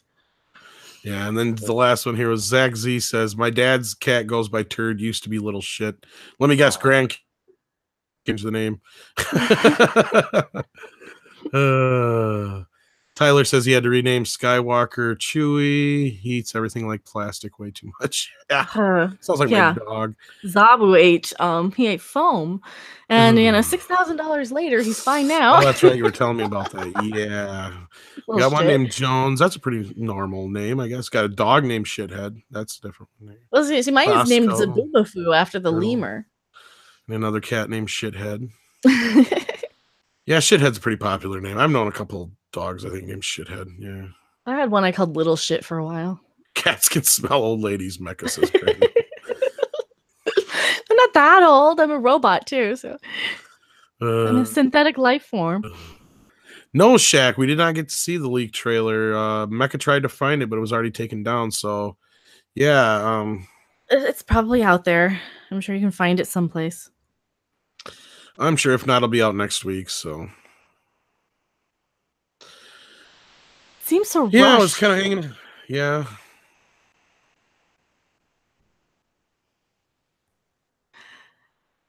Like if the Dark Phoenix movie, okay, if they release the trailer next week and it's just garbage, which it probably will be. This movie was supposed to be out this summer or whatever. So yeah, or back in last spring or whatever.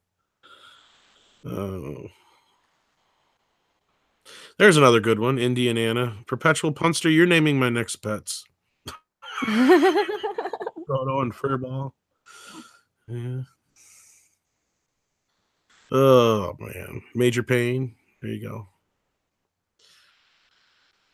Well, cats, I always end up with cats who already have names, too, because, like, shelters name them if you get one from a shelter. Like, I can't change it. And my dad would have loved that, too, because he loves that movie. That was one when he'd come home drunk. Oh, watch Major Pain. It was that Caddyshack, stuff like that all the time. Ghostbusters. At least it wasn't the remake. Oh, no. God, no. He wouldn't even watch the sequel. He didn't care for that one. I was the right age. touch on the check thing from earlier. I joined chat right after. Says Destiny Captain. Yeah, go ahead and give him the real quick rundown on that again, real quick. The Trek thing, the stage 9 that got a cease and desist. Yeah, so CBS are basically assholes, and they told people who were making a virtual reality walkthrough of the Enterprise D for no money, for no profit, with all volunteer work for fans to stop it because they're assholes and they hate us. Yeah, I guess there's nothing else to say. I'm a little biased on that one though. not exactly unbiased reporting on that. Oh, and I can probably link you that in chat too. Where was it? Movie Web. I know I have it in chat here from Twitter. Oh yeah, it's from Twitter. Here you go. This is and stage 9 basically they received the cease and desist. Maybe we need to deluge them with mail. I don't know if mail is going to work. I think the problem with CBS is they hate the fans. They hate people who like Star Trek. They hate people who like good Star Trek. They are so, they have such a stick up their ass about their property, and they get so butthurt anytime somebody else does it better. And that's so stupid. It wasn't even a VR game. It was a VR like walkthrough experience that you could just go and download for free. And a whole bunch of people were working on it out of their free time, out of the love of Star Trek. And it is such an annoying, frustrating experience about that, because I lose words when I start to talk about this, because like why can't you let us do this? This is our own thing. You know, yeah, it's going to compete with Bridge Crew, but Bridge Crew is this entirely different thing. It's a game. Bridge Crew is a game that you play online with other people. You go on missions. This is just a walkthrough of the ship. You can put on your VR helmet, walk around, or your goggles, and you can walk around and do nothing but just wander around. Rob is here. Rob is here. I don't know if you want to link Rob the hangout. I can't link him the hangout because I didn't start the hangout. But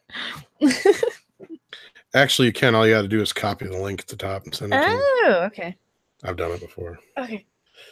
I probably shouldn't have. But yeah, I'll get not that I mean I mean in other people's. What do you mean other people? Who else did you invite? Show I was on the time I did it. They didn't know how to do it or whatever. And I don't remember. And they invited horrible people. Or wait, didn't I? I think I sent Mary Ashby the link. I think it was. Oh, well, that was fine. Or did you send her one too? No, I didn't send her one that time. Oh, so yeah, that was when I did it. Yeah. Yeah. Okay. See, why am I live? Why'd you let me do this? Horrible idea. Well, it's been a pretty good show. Go on at 5. Yeah, 5 or 6. I think 5 or 6 is probably good, because if I do, I'm surprised we're doing this well. So thanks for showing up, guys. Yeah, sorry, Random. Go ahead. Because for me, for Tuesdays, it seemed like people really showed up around 3 o'clock. So if I do like 3 to 5 on my channel or something, then I think that would work to come on at 6 or 5:30 here. I don't think that would be an issue. Yeah, because that's the whole plan. Is we want to start going at about 5, and then we'll do some later shows and earlier shows for other people who can't, show up on all the channels, basically. Or well, mine and Mecha's anyway. At least for now is what we were talking. And we want to like avoid other people's schedules too. So we always try to pay close attention to when Gary's going to go live and stuff like that, so we don't step on any toes there either. So but yeah, I sent Rob the link. I don't know if he's jumping on or not. We'll see. Send it in Facebook. I did. I don't have Facebook. I've nenever wanted Facebook. You need to at least get a group. Yeah, but then if I have Facebook, people are gonna like join and I don't know. I said you don't have to really do anything. I know, and it's not like it's a personal one where people can. I even stepped away from I'm still there and I still am active and do stuff, but I even had to step back a little bit from the Facebook group because I just don't have the time for it. And we've got over 6,000 people in our group. Yeah, so. And that's kind of my problem, is that I have like Well, I don't have Facebook for my personal life because if I wanted to know what people I knew in high school were up to, I would have talked to them in high school, I think. It's like I didn't want to know them then. Why do I want to know them now? Yay, Rob's here. Hey, where am I? There's that face. Yeah. Yeah, so face on face You're in made for radio. cyberspace. Cyberspace. Yeah, what are we talking about? Oh, we're at pretty much the end of the program, but we were talking about all kinds of shit. Not really. It's been a really slow. This has been basically. Remember the old roundup? This has been Roundup the show. That's about how important all the news has been. Oh God, where are the birthdays and death days? Yeah, we need to do some birthdays. Let me get the birthdays out here. I miss those. Yeah. I used to watch them when they did the birthdays, and I'm like, I miss the birthdays and the death announcements. Yeah. Dark Slayer says I'm late. Yeah, I was at trivia actually. We second place this week. Awesome. Yeah, normally Rob's not on Tuesdays because he's got trivia and stuff, and that's another reason why we're talking about moving it up. So then maybe Rob can make it to the Tuesday night show or whatever too. So we'll see. We're trying to get everything in order here. Things are changing, but we're trying to keep it real. We want beer. Okay, Rob, you're dead to me. Say you're dead to me. Yeah. What else? What else is happening? How's Jesse Green 6 the nicest Rob? Congrats, Santo Dominus. Congrats. Yeah. Well, usually we win, but sometimes I think it's more beneficial if we don't win, because if we win too much, those guys win all the time. Right. Yeah, they'll accuse you of cheating or something. Well, not just that. It's just no fun for other people. Then other people stop showing up. Then you get the bar owners like, you guys are a bunch of dicks. Quit playing. Yeah. Exactly. Yeah. So, yeah, but the owner likes us, so that's good. And he likes me because I actually show up on other nights that aren't trivia nights. So there you go. Where everybody knows Rob's name. That's what we can do on the channel. Like I can play the trivia night game or the trivia murder party or something and just screen share, and we could all just broadcast over here some night. Let's all go to Flaming Moe's. Flaming Moe's. Where cold beer is. Have you ever heard the entire version of the Cheers song before with all the words? Yes, I have. The best shit is version. And it's on YouTube, guys. After the show, check it out. The full version of fucking Cheers theme. It's out there. It's like sure, I've heard it. 2.5-3 minutes long. But the second verse that's not in the theme song is in the show is fucking hilarious. Okay. I have to ask. Okay, the X-Men trailer was leaked earlier today. None of us have gotten to see it yet. No. Okay, I saw it and thank you. I saw it and actually I grabbed it off of YouTube before Fox took it down. Uh-huh. So I have it safely stashed on my hard drive. Suck on that. But anyway, Mary Ashby, no, we finished second. Actually, we did actually the word cuckold came up at trivia, which is actually pretty funny. But anyway, I digress. Yeah. So anyway, they're still treating Jean Grey as if the Phoenix Force is her mutation and not a cosmic entity that gives her this power. And they're still stuck in the 1990s. They really are.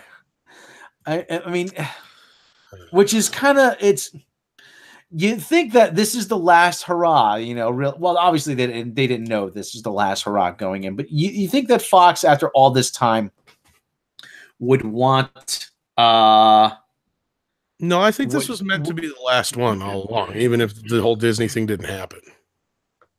You think so? I think so. Yeah, you think that because Jennifer Lawrence didn't want to do any more. Yeah. And I'm sure everybody else is getting more expensive. And if they did, at least it wasn't going to have half the people that are in it now. But anyway, continue. Yeah, well, yeah, like I said, the Joker's 79 says it pretty much confirms all the story leaks. Yeah, it pretty does. Jessica Chastain is the lady with white hair. They do show the Blackbird going into space. Sort of going into space, which is kind of weird. I don't know how they're going to do that, but it's this they show, at the end they show Sophie Turner. What's her name? Sophie Sophie Turner. Turner's eyes. Ah, Yeah. Sophie Turner's eyes, with wreathed in flame, like I've been Phoenix forgetting names power. all night. You don't get it. But it's when I was watching, I was like, oh, thank God Disney's taking this franchise over. Really, thank God. Oh, fine, yeah. But the thing is, though, they're gonna fuck this up royally again, and we're not gonna get a. The we're word is not gonna again is the worst part. Again. Yeah, we're not gonna get a Phoenix Saga movie under Kevin Feige's reign. Now that's the thing. Yeah, that's the saddest part. The guys that could probably do it best aren't going to be able to do it. Yeah, and like Sarah, aka Wolverine Girl, saying, Dark Phoenix is a remake of Last Stand. That's a lot of what we were hearing. Yeah. So, but I pulled up the lyrics for Cheers if you guys want to hear them. Of course, we know the beginning. Making your way in the world today takes everything you got. Taking a break from all your worries sure would help a lot. Wouldn't you like to get away? Here's verse 2. You got to read it like William Shadow. Wouldn't you like to get away? All those nights when you've got no lights. The check is in the mail. And your little angel hung the cat up by its tail. And your third fiance didn't show. Sometimes you want to go where everybody knows your name. And they're always. You want to be where you can see our troubles are all the same. You want to be where everybody knows your name. And now here's verse 3. Roll out of bed. Mr. Coffee's dead like a red shirt. The morning's looking bright, and your shrink ran off to Europe and didn't even write. And here's the part that always makes me laugh. And your husband wants to be a girl. Be glad there's no place in the world. Sometimes you want to go, etc., etc., etc. Your husband wants to be a girl? Yep. Yeah. That's what I say. If you listen to the lyrics, you're like, why didn't these lyrics make it onto TV? Because they're fucking crazy. Nothing about the cat. Nothing about the third fiance. Nothing about... Yeah. I thought it was a great song. The full version's awesome. I used to play it all the time in the bar. Yeah. J 3.0 is saying there must be other great X-Men stories Kevin Feige could do. Yeah, there are. There's other, but that's the thing is that's the greatest one though. That's the one everybody wants to see. Yeah, most of his chats saw the leaked Dark Phoenix show. Yeah, well, like I said, Tom didn't get to see it. And I had issues this afternoon that I had to deal with. Yeah. Shaq 3666 is Captain Marvel the same as Dark Phoenix? I mean, plot. No. I'm surprised nobody sent me a link to the damn thing. That's surprising. My phone goes off all day long. Nobody sent me a link to the Dark Phoenix trailer. Oh, I didn't even know it dropped. They leaked it. Yeah, they took it. Fox had to take it down in a hurry though, and then it was re-uploaded. Then was re-uploaded. I said, I'm pulling this thing down right off of YouTube. What we were reporting earlier is that it's supposed to be attached to Venom. Oh yeah, next week or whatever. So. Okay, Rob. What year was the Cheers bar established? Oh, the Bull and Finch. Oh, well, the real place is called the Bull and Finch, but I have no idea. 1923. I don't know. I'm just guessing. Yeah, 1889. I was never that big a fan of Cheers. I mean, yeah, no, not really. I was more of a Seinfeld guy. Well, Cheers was all in the 80s though, so it was gone by the time Seinfeld came on. Cheers was just winding down when Seinfeld came. Yeah. Amy, Coronation Street. I know Baker Street. Coronation Street is a TV show in Britain, and it's kind of a soap opera. I haven't watched much of it, but the guy who plays Lister, I think, was on there. Lister from Red Dwarf. Greg Charles. 1895. I was close. Do YouTube search for the trailer. It keeps popping back up. I searched for it while we were live, and I didn't see it, but I can search again. Yeah, Night Court. I like Night Court. Oh God, Night Court was amazing. Never gets enough credit. Oh, I love Night Court so much. I saw Harry Anderson's act, his solo act. Actually, he tore my $5 in half. Did you ever get it back? Yeah, and I had him sign it. I still have it somewhere. Well, yeah, because he Yeah. did magic and stuff. He was like an actual Yeah. magician. Yeah, he did the thing where he stuck the hat. Yeah, he pin was. through He was his like arm. Yeah. That was actually pretty good. Yeah.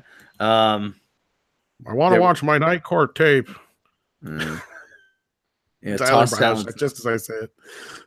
The yeah, well, it's and then Friends came along and ruined everything. Friends came along. But anyway, the more we've talked about this last week, I think that the Friends was the Scream of TV shows. Scream, just like the movie Scream, that how it ruined horror movies. Because it became Friends after Friends. Everything became Scream after Scream. Yep. Yeah, Brad Noble, Marky Post was a super MILF. Yes, she was. Remember, she was on Fall Guy too. Actually, not only do I know the MASH theme song lyrics, I can play it on guitar, kind of. I can play the chords anyway. I don't know the leadish kind of part. Through early morning fog, I see visions of the things to be, the pain. And I can't remember the rest. Realize that I might see that suicide is painless. It brings on many changes. Robert Altman's son wrote that song, or at least wrote the lyrics anyway. He said, write me a song. It has to be called Suicide is Painless, and it has to be the worst song ever written. That's what he said. More people remember that theme song than a lot of them, I bet. I bet you that's in the top at least 3 or 5 theme songs of all time, I bet. The game of life is hard to play. I'm gonna lose it anyway. The losing card I'll someday lay. So this is all I have to say. That suicide is painless. Pain, suicide, and things on many changes. And I can take or leave it if I please. But I mean, well, actually, that's because of the show. But yeah, that is actually a real. I do like that scene when they were talking about Painless, when he was gonna. He said, his suicide is. Yeah, he's like, guys, I'm a fairy. He's just like, you can't go. I can't. He's just like, I can't do it anymore. What's the best way to kill myself? Oh, black capsule. Yeah, black capsule. Yeah, that's how Hitler did it. And then he's talking to Father Mulcahy, Rene Auberjonois, whatever I think it is. One of the few characters who carried over to the series as the same actor. Yeah. Yeah. Actually, it was played by Oda. No, you're right. Radar was one of the only ones. Radar and the original captain. Yeah. Spear Chucker Jones. And Spear Chucker, I think he was on it too, wasn't he? Yeah. Same guy. Yeah, he was. Yeah. There's only I know that, but yeah. But I love how Hawkeye explains it to him. Hawkeye, I can't absolve a man who's about to commit suicide. He's not going to commit suicide. We're going to give him a pill. He's going to go to sleep. He's going to wake up the next morning, and it's going to be okay. Yes. But some context for people who haven't seen the movie. He was the guy in the movie who was supposedly getting all the pussy. Painless? So that was like what everybody, wasn't it? Like everybody was talking about how he was like always so well, women or whatever. Well, he was well endowed. Yeah. That's it, yeah. So everybody was like kind of shocked when he said he thought he was gay, but then it turns out he wasn't or whatever. Yeah, but then he was actually in the he was in the coffin. They bring him into the tent, and the nurse that's about to leave the next day, he said, Hawkeye's like, do me a favor, just have sex with him. And like so many things you can't get away with now. You would never be able to make the movie now. No. It's like Painless is he's like, come on, just do me this one favor. But I'm like, well, not only that, Robert Altman got away with so much as it was. Yeah, that movie actually was largely improv. Well, not only that, it's clearly Vietnam. Oh yeah. It's definitely Vietnam. I mean, they say it's Korea, but it's thinly veiled commentary on Vietnam. Yeah, Captain April, yes, the best hung dentist in Korea. hey, he went on to play Superman. right. That's under the name Henry Cavill. So it's a Hot Lips. Yes, Sally Keller. Okay, I'm playing my main card. Sally Kelman. That when they took down the shower, Sally Kelman had a really good body back then. Jeez. This is an insane asylum. And you know nothing about it. You let it happen. I'll resign my commission. Okay. Well, He's like, okay. Sign your goddamn commission. Oh my gosh! Fucking block.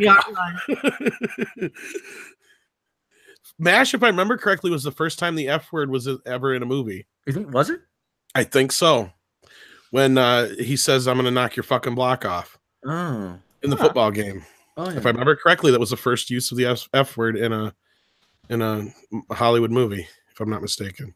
Somebody correct me if I'm wrong, but well, what year did that come out? Because you had like a lot of 69. Yeah, because you had stuff 70. like Pink Flamingos that came out in '69. Somewhere around there. So yeah. But Pink Flamingos was not exactly a mainstream Hollywood movie, but that had a lot of them. Yeah, Tom Skerritt was in it too. Most sources claim Robert Altman's MASH contains the first fuck in a major motion picture. It was already used for for other things. First use of sound bridging, so it's happy to push boundaries. It was actually Well, that's where I was telling you that they lost the original soundtrack originally. Actually,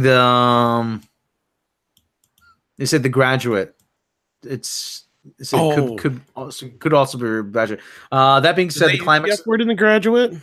It says, that being said, the climax of The Graduate, 1967, features a scene in which Ben Braddock can be seen but not heard shouting, "What the fuck are you doing?" to Elaine as she stands at the altar as he's behind glass. So. Okay. All right. See, I was de facto right. Well, the first audible fuck then is MASH. Yes. Well, and I think that was also cut in two different versions. That was one of the earlier films they did that to as well. Because I think there was a PG and an R-rated version of that as well, where they cut out the nude scene and just the F word and a few other swear words for the PG version.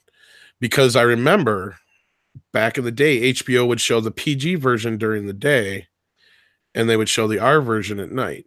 Because my cousin had both. Yeah, because they had both of them taped. Which was weird. They commonly did that. They did that with Saturday Night Fever. They did that with what else did they do that with? There's a couple of bigger movies they did that too.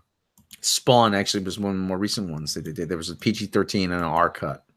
Well, that was after the fact, but I mean, at the time in theaters, they actually had both versions. What was the other one? Damn it, there was another one around that time too. I can't remember. Yeah, like Captain April, like that. Yeah, how did such a hooligan rise to the position of authority in the Army Medical Corps? He was drafted. I love the scene where Hawkeye steals the general's Jeep. I love that. First of all, he drives it to the 4077, and Colonel Blake says, Captain Pierce, I understand you drove here in a stolen Jeep. Stolen? No, that Jeep's not stolen. Look, it's right outside. Right on, change the numbers on that Jeep. And then he drives, and then he leaves, and he drives back in the same stolen Jeep. Yep. And then actually, what's funny is I was just watching it earlier today. One of the first movies that they ever filmed with the TV version in mind, if I remember correctly, Longest Yard. Oh, okay.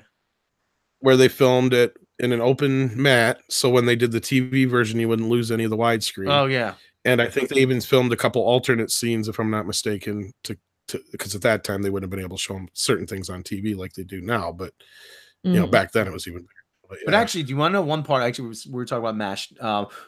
One part actually, there were the one parts when the movie was first screened. They weren't. I don't know if they were screening it. They were doing the dailies or the rushes or whatever it was, and they were noticing that the movie didn't flow very well. It wasn't very coherent.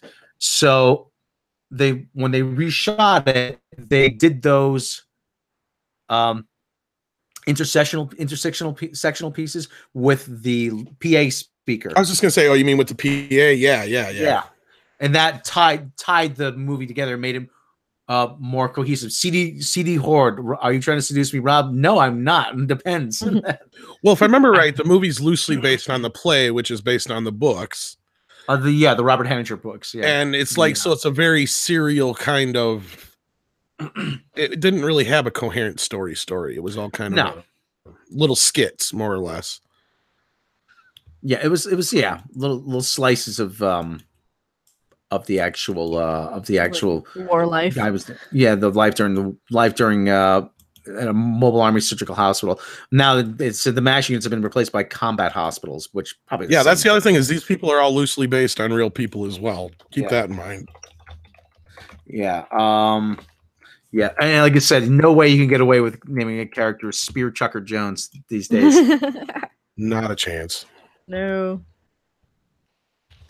Or even Hot Lips would be offensive too. Fuck yes. How dare you call this character Hot Lips? How dare you? That implies that she's.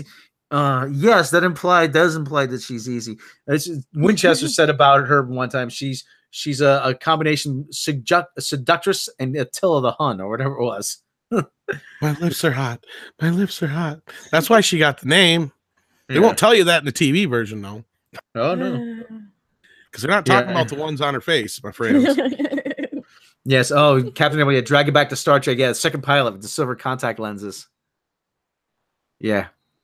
Never know. Oh my God, my lips are so hot. Well, God, now you got people like Brie Larson who complain if you tell her to smile. Stupid bitch. I keep saying about that today. I keep saying about Brie Larson. Stand over here. Oh, are we done yet? I want an Oscar, you know. Oh, it's like, well, maybe is this gonna take all day? I have to feed my cat. Well, maybe you can go shove your Oscar up your ass and get off my fucking movie if you're that bored with it, because I don't want to watch you. I think I get in a mood with her. She just rubs me the wrong way, I think. Yeah, it's people like her too. It's that mentality of like, you know, they're so stuck up there. They got the stick up their ass. They want to tell you how to think and what to say, and you know, they're like, yes, my eyes are up here. It's like, yeah, but your tits are my face, stupid woman. But she doesn't even have any, so she wouldn't even say that. But you know, don't tell me to smile. Like, you know, or my life as a woman is so hard because I got asked out on a date. Like, oh come on, get off your fucking high horse. Go cry to your millions. Yeah, my whole take on that is the TSA guy, he might have done something inappropriate, asking her out. But you know what?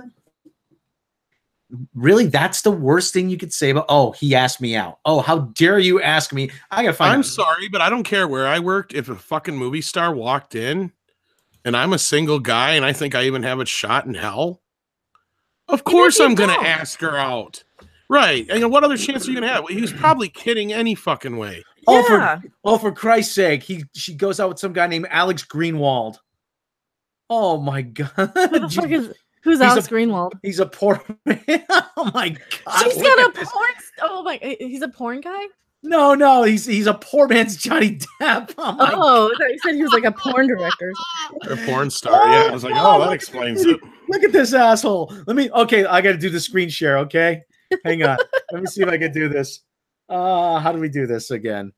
My comment about her getting asked out by the TSA agent, he probably thought she was Emily Blunt or somebody. Because those actors, like all these actresses don't even... It would be worse if he really didn't recognize her at all and just thought she was just an everyday person. No, yeah. Okay. I mean, because she looks so average. She doesn't even look like a movie star. She's like a boring... Like, maybe he did genuinely, seriously ask her out. Hey, here's a pretty woman. Let me... Tyler Bioshock. Poor man's Johnny Depp is even more embarrassing than porn. Yeah. I'm trying to bring this up on a screen share. Hold on. How can she have a boyfriend? Is he white? She doesn't care the opinion of white men. Why doesn't she have a mixed race, transgendered person? Because she's so up in arms about, you know, I don't care what opinion of white men.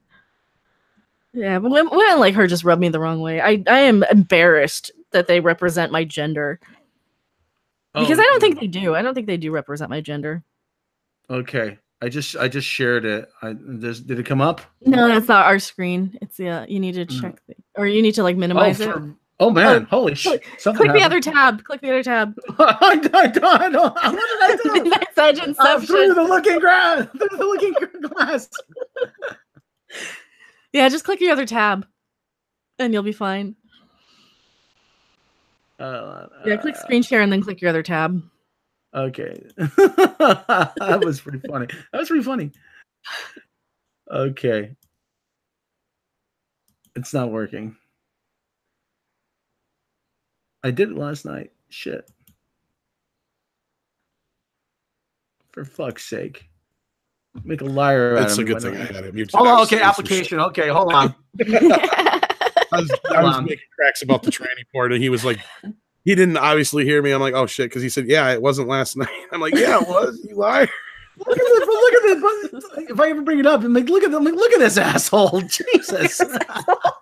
They just send it to one of us, maybe. I could probably Google it too. What's the guy's name? What's the name? Alex Greenwald. Alex Greenwald. What a name. Sounds like a nerd. There, look at this. Look at this. There he is. Hold on. Oh my God. Let's see. You see, you got him? Oh my God. Okay, images. The picture with the hat. The one with the hat. Look, take a look at him. All right, let me see if I can screen share. This is why we have random. Let's see if I can screen share. Because Rob is even less technologically. I make the easy ones look hard. I make the hard ones look impossible. All right.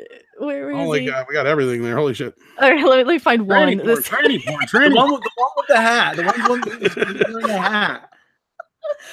Oh my God, that is poor man's fucking. Here, let me get it up there. Oh my God. Oh my God. Actually, he looks like what would have come of Winona Ryder and Keanu Reeves' baby out of Dracula. Yes. But I mean, like, okay, you're going out with this guy. You have no business complaining about someone asking you out. Is he a musician? Allegedly. I have a feeling I've never he's heard a anything. musician. What other job could he be qualified for? A musician who fucks a movie star. Oh God. Dude, Alex, I'm like an occupation. American musician. He's best known for the California rock band Phantom Planet. Yes! Oh my God, he's my age. He's 39. I've actually heard of Phantom Planets, but yeah. I've never heard of Phantom Planet. Oh my God. Not much, but yeah, no, not yeah. Fuck, that's funny. Oh my God. Fuck. But oh my God, it's. Oh Lord. Okay, we're going to hell for that. We got to really make fun of people. No, we need to make fun of. We need to make. She's gonna bitch about some TSA agent asking her out, and she's dating somebody that, yeah. I mean, yeah, I get it. He's in a band. You're only dating. She's only dating his jelly. Santo Dominus. It's so he gets jealous and writes a fucking song about it. Big deal. He's the next Taylor Swift. Bree, I heard a man at the TSA asked you out. Did you say no? Yes, I did. Yes, I did, dear. Oh, good. Because I wouldn't be able to live without you, Bree. I know, honey. Oh, good. Are you doing that Captain Whatever movie? Yes, I am. Oh, how long are you gonna be gone for? About 6 weeks. Oh, okay. I'll feed your herping. I'll make sure. After seeing them, thanks for the $5 super chat. After seeing both of them, I don't know which one is dating down, and I almost like spit all over my microphone when I saw that. I'm not dating down. I'm dating laterally. Don't you know that? I have the same standing that she does. We're both equal. I'm like the ballad of Can't breathe without Bree. The ballad of Brie Larson. Can't breathe. The ballad of Brie Larson. I can't breathe without Bree. What you do to me? What I do to you? That TSI guy would never do. Even if he did a body cavity search, I'd still do that to you every day. You got more hiding places than me. Rose, thank you for the €2 super chat. Oh, God. this is the I can't breathe if living is without. Yeah, I can't breathe if living She's is Captain without Marvel, you know. Tom does dating laterally, isn't that illegal? In her case, it should be. Oh God. But like I said, she has no business complaining about anybody. I picture this guy being like some little dorky, emasculated, like asshole, just like He's this like this hipster who Boy. can't breathe without breathing. She's like, That's like, not my real like, voice, guys. So yeah, yeah. Why is she named after cheese? I don't know. Because she looks like she's smelling cheese all day. Yeah. That's kind of her expression. I can picture. Are you trying to say she'd be one of those smelly girls? Well, probably. I mean, she doesn't wash her hair. Look at it. Ooh. I'm sorry. Look at her hair on the Captain Marvel picture. You have millions. You have a fucking Oscar, and that is your hair. Like, Random. I will not be bound by society's conventions that I have to wash my hair every day because. Well, you don't have to wash it every day. I will not be a tool of the male beauty industry. Don't you know that? Well, I just saying because I know I've heard those rumors like Lindsay Lohan, Kristen Stewart, supposedly don't really take care of themselves very well. Yeah, Just a lot of those rumors I've actresses don't wear deodorant. Who was it? Like Gwyneth Paltrow doesn't wear deodorant, and well, that's just because she's fucking nuts. Yeah, that's because I don't wear deodorant like Gwyneth Paltrow because that's more European. She went so crazy that Disney said, "Yo, you got to back off on the crazy, or you're not going to be in another Marvel movie ever." Oh yeah, oh yeah. And like I said, Kevin Feige has Yvonne Strahovski's number right in his contacts on his phone. And he just give me just give me the word.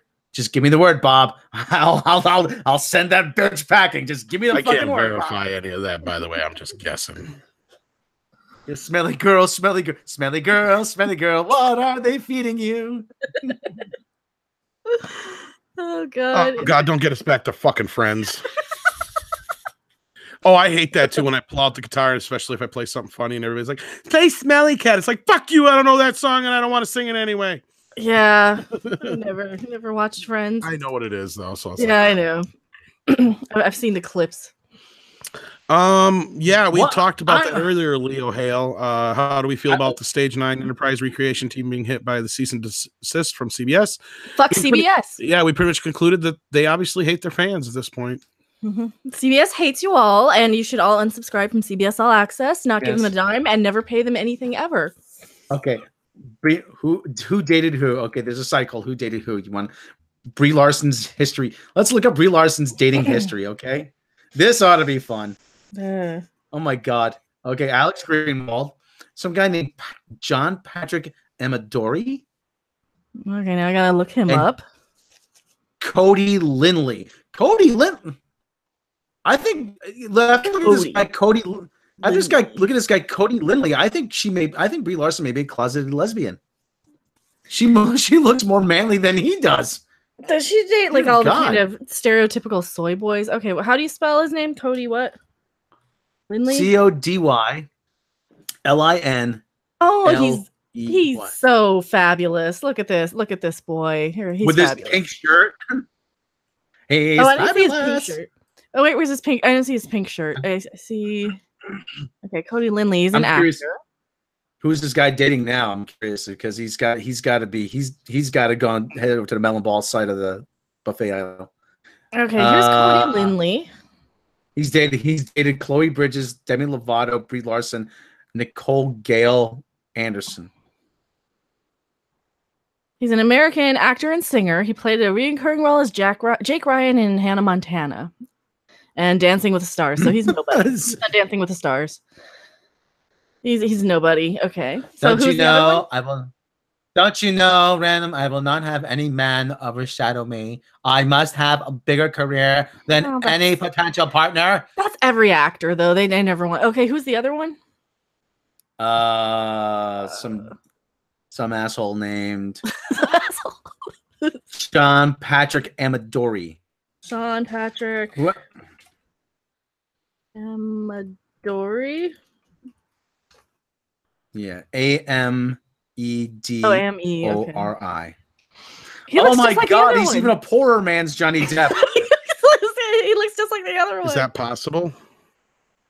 He looks just like the other one. No, then he wouldn't be poor man's Johnny Depp. He'd be poor man's Richard Grieco. I'm sensing a pattern here. Gossip Random's Girl. the only one who gets that joke. Yeah, Richard Grieco. Oh God. So He's an actor. He was in the Butterfly Looks Effect. like he likes boys, and he kissed a boy and he liked it. Gossip Girl. He was in Gossip Girl. Why can't we escape fucking Gossip Girl? God. And the Gilmore Girls. Dear white people, the chain. And Gilmore Girls and all Breathe. of these. The Vatican tapes. Any of the girls shows. Wasn't there one that was just called Girls? Yeah, that's fucking Lena Dunham. That's what I thought. Like Oh no, uber poor man Richard Grieco. That's bad. Yeah, discount Richard Grieco. And Alex Greenwald, he's like after he cut his hair, he's like an Adam Levine. That's the guy's name, the Maroon 5 guy. Yeah, whoever it is. He's like an Adam Levine wannabe. On me. I will not have you mock my partner's music career. He is an important musician. He can't breathe without me. Oh God. I'm gonna run that motherfucker into the ground till it sprouts up daisies. But I'm like, we've made the determination that Brie Larson cannot date like a plumber, or like a guy who's like a truck driver, that she has to have somebody who's famous because she cannot lose status among her low life Hollywood friends. So at least we established looks that. like all Brie's boyfriends are into guys, doesn't it, Philip? Yeah. Oh shit. But nothing wrong with that. Nothing wrong with that. It's just not that there's anything wrong with that. That's just her type. Wilderness Girls. That would be a National Lampoon's Loaded Weapon reference with Tim Curry. That Harv guide. So Brie's a beard. Now I don't think she's a beard, but I think she likes these sort of emasculated men, so that she can be the dominant. So Brie is a beard. Oh shit. So she can be the dominant one in the relationship, and she could boss around and don't look at me. How dare you look at me? You're just a man. What do you know? Oh, I'm so sick of women like that. Because she's clearly one of those types. Like, I don't want to know any of the opinions of white men. It's like, well, maybe stop dating so many. I don't know. Yeah, maybe. Broaden your horizons. Maybe you're looking in the wrong horizon. Mm-hmm. Oh yeah, she'd be happier and smile more if she had a girlfriend. Is all I'm saying. Oh, she would be the one wearing the strap on too. Yeah, the trick is to look back so hard that she comes from it. No problem, Leo. I keep saying it's like that Rodney Dangerfield joke. Yeah, during sex she screams out her own name. Oh God. What is your Brie Larson fetish, people? She's in a major motion picture that we're supposed to give a fuck about. Yeah. Yeah. And she's kind of a horrible person. Yeah. We were just started making fun of her for the whole TSA agent. And the resting and the resting. Don't tell me to smile crap that I keep seeing all over the news. But don't tell me to smile crap. Whatever. That part I don't give a shit about. But I don't. Here's the thing with the trailer. I don't blame her. It's not her fault. That's what they picked. Yeah, but if she never has a face, does she never have a facial expression other than bored and disinterested in the whole movie? Though that's what I'm wondering. She's basically playing a robot most of the movie. Probably not. It's like it's okay. Give me like Ethan Van Sciver. When you see the video, okay, Brie, an ion bomb has killed this planet. Billions of people are dead. Okay, now give me shock and horror. Love it. He's just like, it's the same exact expression. Yeah. Okay, now give me surprise and okay, great. It's the exact same expression. The Michael Burnham resting bitch face. Resting ex-wife face. She wasn't bad in 21 Jump Street. She was serviceable enough in Kong. I mean, You could have put any actress in Kong though, because here's my thing: is she won this Oscar for The Room, whatever the hell the new right, whatever it was I've called. never even heard the movie she's won an Room. Oscar for. It's just called Room. Yeah, it gets confused with the other one very Room. often. But anyhow, I'm thinking she's someone who won an Oscar go to way her too IMDb soon. page. Go to her IMDb page. Even when she's smiling, she still looks miserable. Well, she may be somebody who just won an Oscar too soon, and now it's come to a point where directors are too afraid to direct her. Yeah. But seriously, check out J-Law her had page the on same IMDb. Yes, I did just call She her has caca J-Law. face. Yes, Caca face. I don't know. I'll wait and see the movie. I don't think the movie is going to be as bad as everybody. Oh no, yeah. I mean, yeah, it's going to be. I mean, we should give her the benefit of the doubt. She was in Community. She was in Community. She was in 3 episodes of Community. We have some later rivals. Fucking way. We're actually gaining a few people here. But the main stories were pretty quick. We just talked about Dark Phoenix trailer supposed to drop with Venom. It did leak online earlier. We talked a little bit about Stage 9 being cease and desist by CBS. And what was the other thing we talked about, Random? Oh God, I don't remember. You're asking me the Dark Phoenix and the Guardians of the Galaxy. And Guardians of the Galaxy 3. They still say they're going to use the script, so there's no real news there. Then we brought up the whole remake of The Wild Bunch. Other than that, we've been talking about Captain Marvel now. She was in 3. I keep saying I can't believe this. She was in 3 episodes of Community. Okay, I'm gonna have to go back and watch these now, just so I can see, just so I can see what she did. I think I figured out why she isn't smiling. It's because her face looks too fat when she smiles, and I think she's probably super self-conscious about it, or they said something. Well, when she was younger, she did have a more round face. That's what I was saying. Yeah. Compared to what she looked like in 21 Jump Street to now. Yeah, I think because she is one of these actors, like she can emote. She's okay here in Kong Skull Island. But when you look at her in any of her like younger roles and she's smiling, she has kind of a wide jaw. And I'm not making fun of her for it, but I think she might be self-conscious because of it. And I think they might tell her she has kind of chipmunk face because of that. If you guys can see a little bit here. I think it might be a direction thing, or it might be a self-conscious sort of thing where she has to kind of keep a certain, because I know as a woman I have to kind of look at myself a certain way when I go through and and make my thumbnails, because I know, okay, if I do this way I have a double chin, if I do this way I look too fat or whatever. And I think she has some issues. Women aren't the only ones who do that, so don't yeah. Oh, there she is. Mm-hmm. I found the scene from Community. Oh, here. Hold on. Let me just. Yeah, I think she was in Scott Pilgrim as well. Prince Caspian. You're right. I can link this in the group, right? Yeah, you should be able to. Okay. Let me link this time. Well, let me. We probably get a copyright strike if we played the video. It's on NBC, ain't it? Yeah. Well, no, it's on ABC or it's on CBS. YouTube. It was on NBC, but it was on YouTube. Oh, then NBC. I'm surprised they haven't taken it down. Yeah, but check it out. There's a scene she meets. Abed. Yeah. Yeah, you guys can check it out because I'm not going to share anything from ABC NBC. Fuck that. They're one of the worst too. Universal, NBC. Oh God. We were talking about copywriters earlier as far as the copyright strikes go. First three dance Abed. Oh, we can bring that up a little bit. We were talking about the whole season.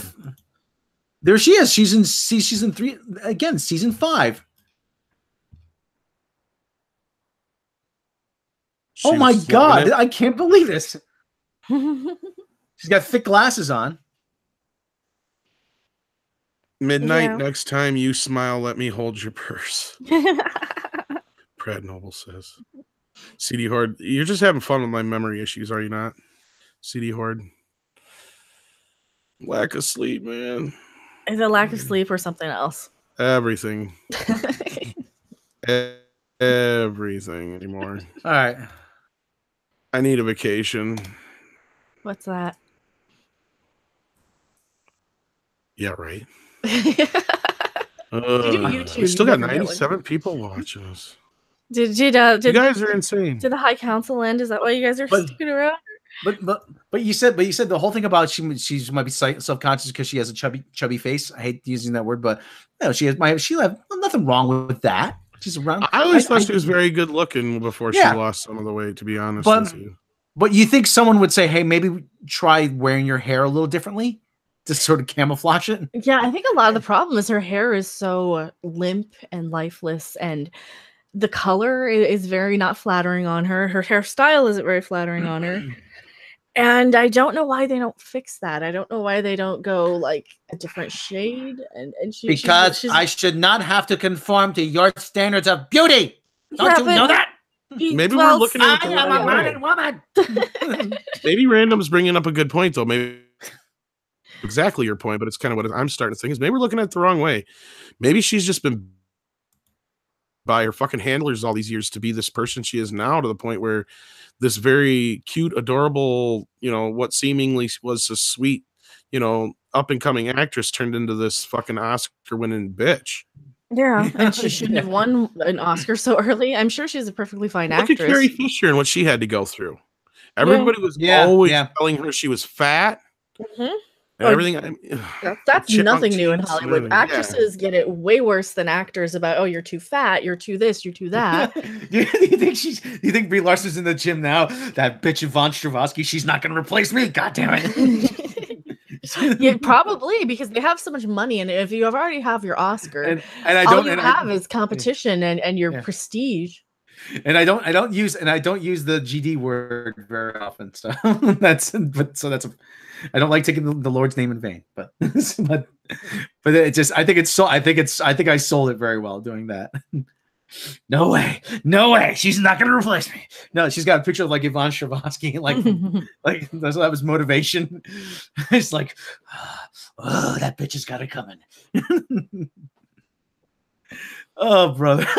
Unbelievable.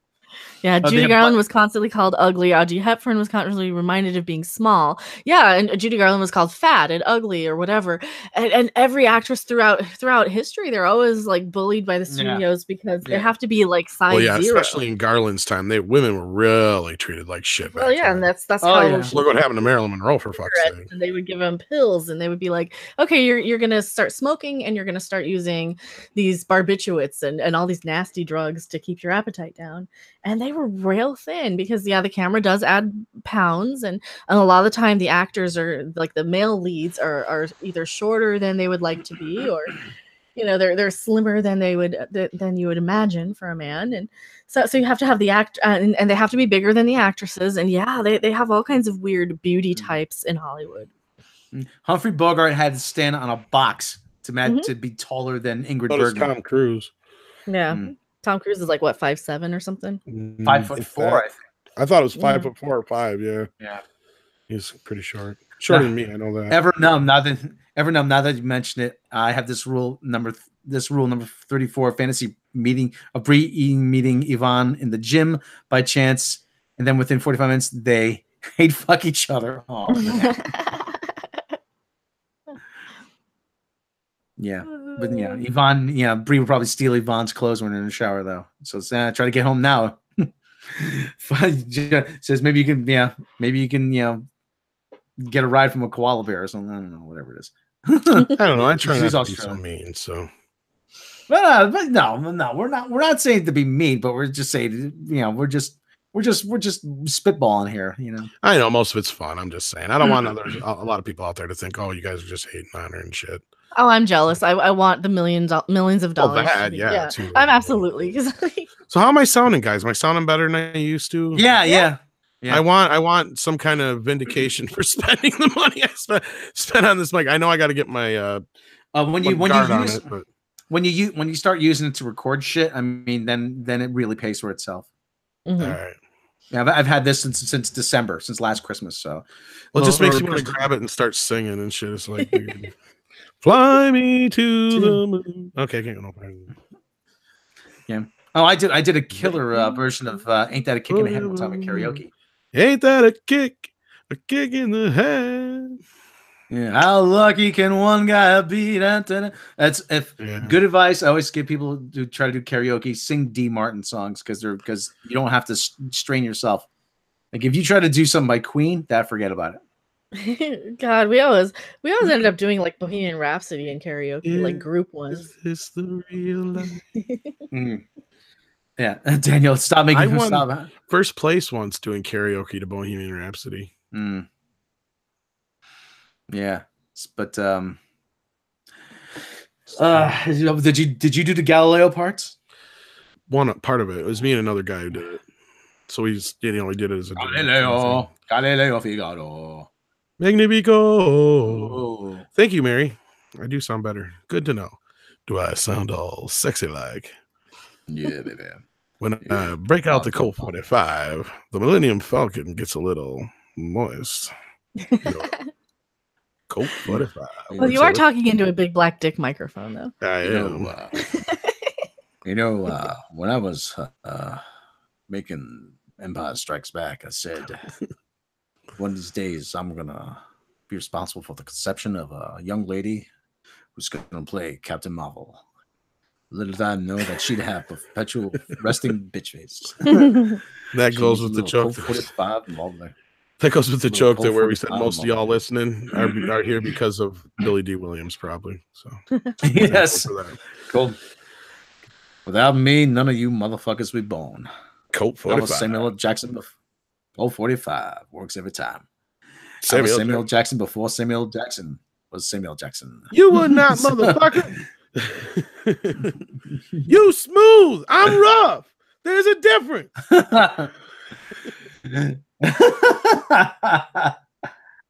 Oh, brother.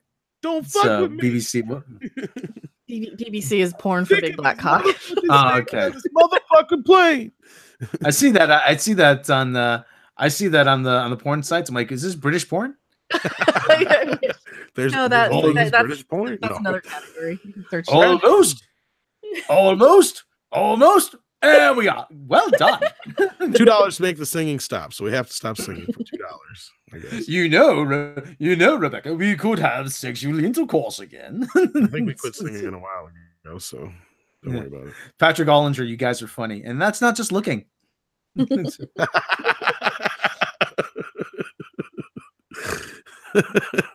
Shit, you guys should hear half the crap we say off the air. It's a bunch of filth. Oh, that's I when that news came down, I was like, oh yeah, okay. Here's my take on it. I was avoiding it, but yeah. What do you accomplish really by putting Bill Cosby in prison? I know. We knew it was going to. Yeah, we knew it was going to happen, but really, I mean, he's an old man. Well, it is what it is, man. Yeah. I mean, you cannot. Really, you have to look at it this way: it's 3 years, really anything. And even if half those women are telling the truth, which, considering the situation, it seems like all the stories match up, and it's been one of those things for years, blah, blah, blah, blah. We've been over that time and time again. But really, it's at this point, it's like, it's too little, too late anyway. So it don't matter. Yeah. The one that's going to matter is Harvey Weinstein. I don't think... Unless Moonves, if that comes to anything. Is there a Harvey Weinstein impression that anybody can do? No. English patient. No. I'm Harvey Weinstein. English patient. English patient. Oscar now. I ruined movies forever. He's more famous for the guy they had doing the version of him on Entourage than anything, because that's fucking close to the truth, guys. I'll tell you that much. From what I've known, heard, seen, yeah. Not a very nice guy. Harvey Weinstein, great friend of mine. Great friend. So... Not my friend, Hillary's friend, remember? Hillary? I'm out there with him, so it don't matter. Dr. Black was all up in that Mary. Dr. Black. Dr. Black. I don't know. Dr. Black. Oh, you were saying... How does Harvey talk? I swear he talks like Jabba. Does he? Wonky Chewbacca. Solo. Weinstein was an equal opportunity offender. I grew up Terry Crews. I don't know. No. Did he smell like Old Spice? Okay, random being the female representation here. What do you think of Old Spice? Yay or nay? I don't know. Can't stand this shit. Yeah, I'm so allergic to everything, so I tend to kind of avoid any sort of colognes or people who wear any, especially like chemical stuff. Well, since I started using gay executive or something to that, but okay. Yeah. So since I started using a safety razor, though, I mean, if I don't, it's usually sometimes you get really irritate if you don't use a sharp enough blade. So you have to use some kind of aftershave. Yeah. So, but you know, we had to give Rob a saving. Yeah, kept cutting him. Shave. We take the razors out. We shave him at night when he's asleep. Tell me what movie that's from. You get a cookie. I don't know. No. What do you want? Tell me what you want. I want pizza. Okay, Steve. Did you ever do that with the shaving cream or whipped cream? Multiplicity with Michael Keaton. Come on. Don't you know that movie? No, actually I don't. Harold Ramis directed that. Oh, he did? Oh, damn. Yeah. Multiplicity. Oh. God, I don't think I've ever seen that. Did you ever? Oh, it's fucking hilarious. But did you ever do the thing when you put shaving cream in a guy's hand and then you tickle his nose with a feather and he slaps it away? Ooh, another great one is you put baby powder under the door, and then the best part is when you're pretending to be asleep and somebody tries to do that and you schmuck them in the face. I may or may not have done that once or twice. Oh boy. So. Oh no, you're fine, CD Horde. I'm not taking it personally. I don't take it personally. No, we rarely take anything personally. No. Somebody said one time about how did I make you mad? I'm like, mad. I'm like, so do you have to burn my house down or shoot my dog to make me mad? You kidding me? I don't have a dog anymore. So think about that. But life's full of disappointment. Oh yeah. Graham Strauss says he takes the Duck Dynasty approach to saving. So you're kind of like Gary, huh? Life's full of disappointment, just like Brie Larson after sex.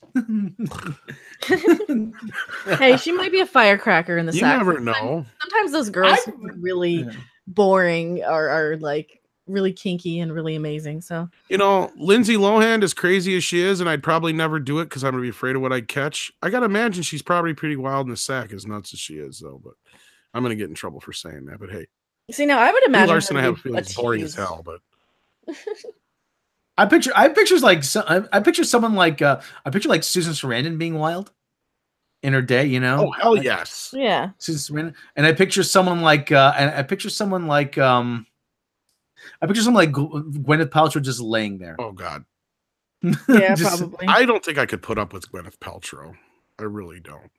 She's one of those girls I would eventually just have to go shut the fuck up. Just shut the fuck up. Don't say another word. Or I will make you get out of the car and I won't stop. Like you'll be tucking and rolling. Shut up. I've never actually had to say that to too many people or anything like that, but too many. I'm kidding, guys. Just saying. How many women have you abandoned on the side of the road? I have a very wry sense of humor. People tell me this, and that's why I keep saying just kidding, just kidding, just kidding. Because otherwise, people will take me fucking seriously all the time. I've had people. It's like that's a joke. You can laugh. They're like looking at me like, "Oh, I thought you were serious." I'm like, no, it's a fucking joke, man. Come on. It's called deadpan humor. I'm sorry. I'm good at it. I can't help it. With Brie Larson, every day is International Women's Day from Deadpool. I get it from my dad. My dad is the fucking best. He will get you to believe some of the craziest shit. He is so good at that. He rebels it. Maybe that's the problem I have because he'll do it on purpose to where he gets you to believe it for like 5 minutes.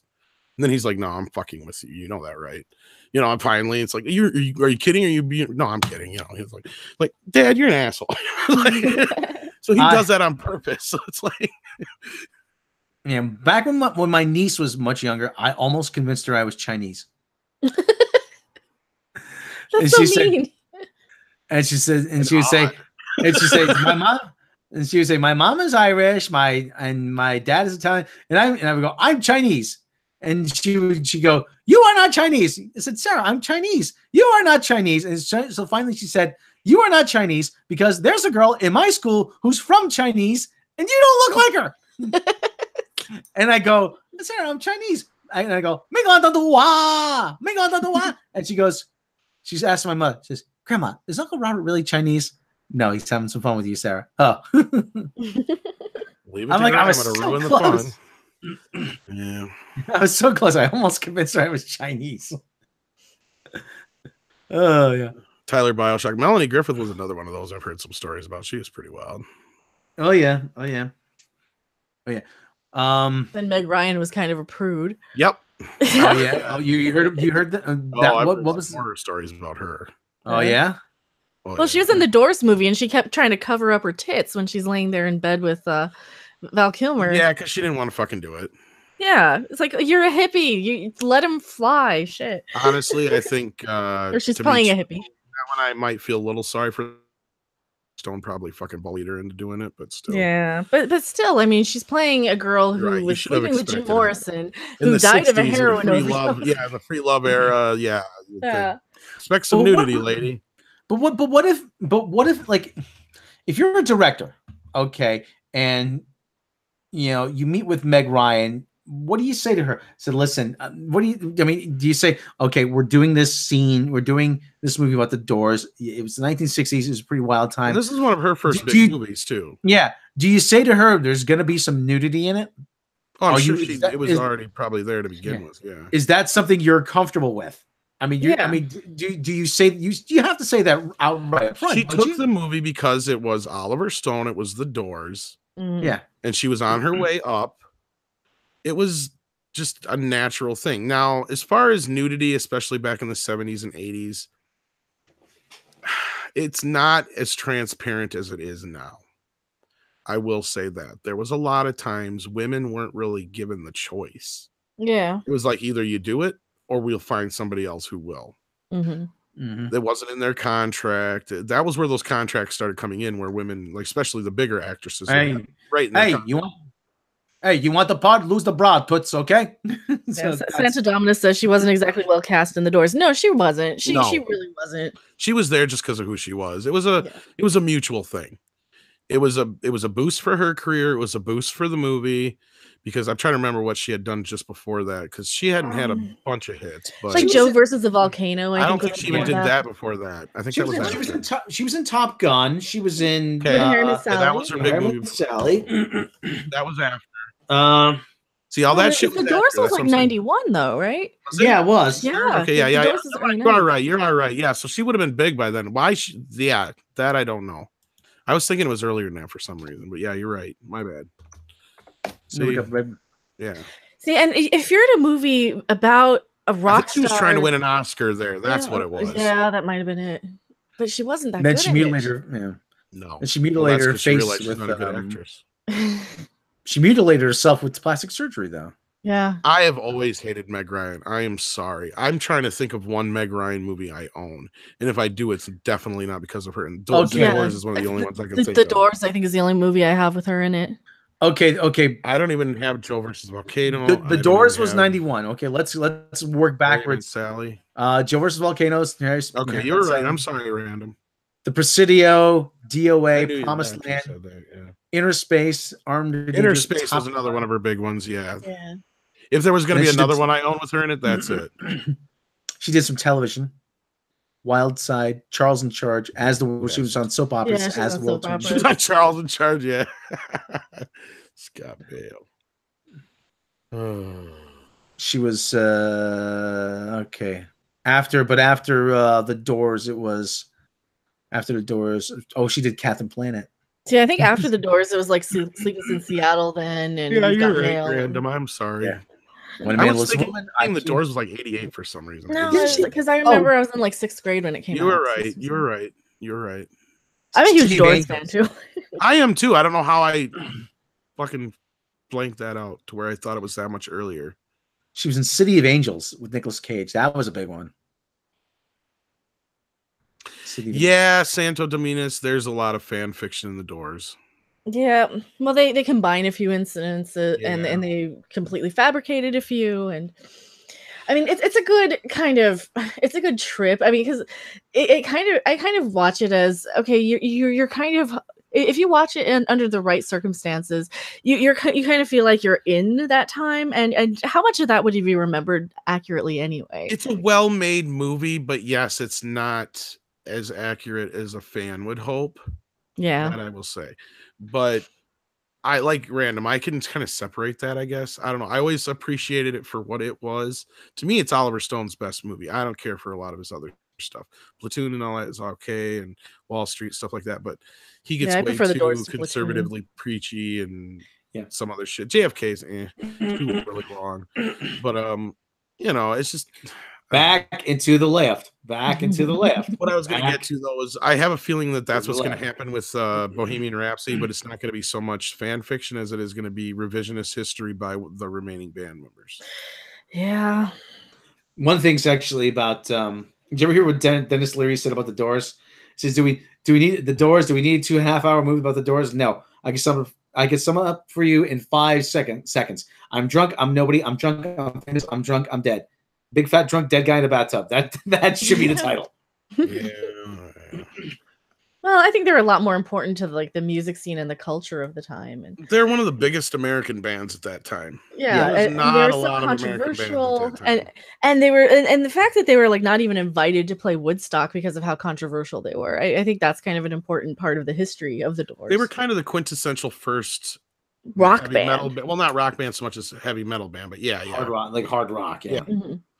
Yeah, they were a blues band. They were a hard rocking blues band for sure, but they had all the heavy metal antics that you hear like from decades later, like Right. trashing hotel rooms and sleeping around and public indecency or That's what I'm talking driving about, a car into a swimming pool. Almost like punk, metal kind of things before punk and metal. Yeah, they were like the first ones who did that. Because Now when the it's- Who smashed their instruments on stage, like they would, the roadies would go and like get the guitar neck for Pete Townsend, like, oh no, we put this back See, together. I think like Iggy Pop and a few of those guys were around too at that time, but I don't Oh, think yeah. they were nearly as outrageous. Well, I think Iggy and the Stooges were like they were just starting out. 67, yeah. Yeah.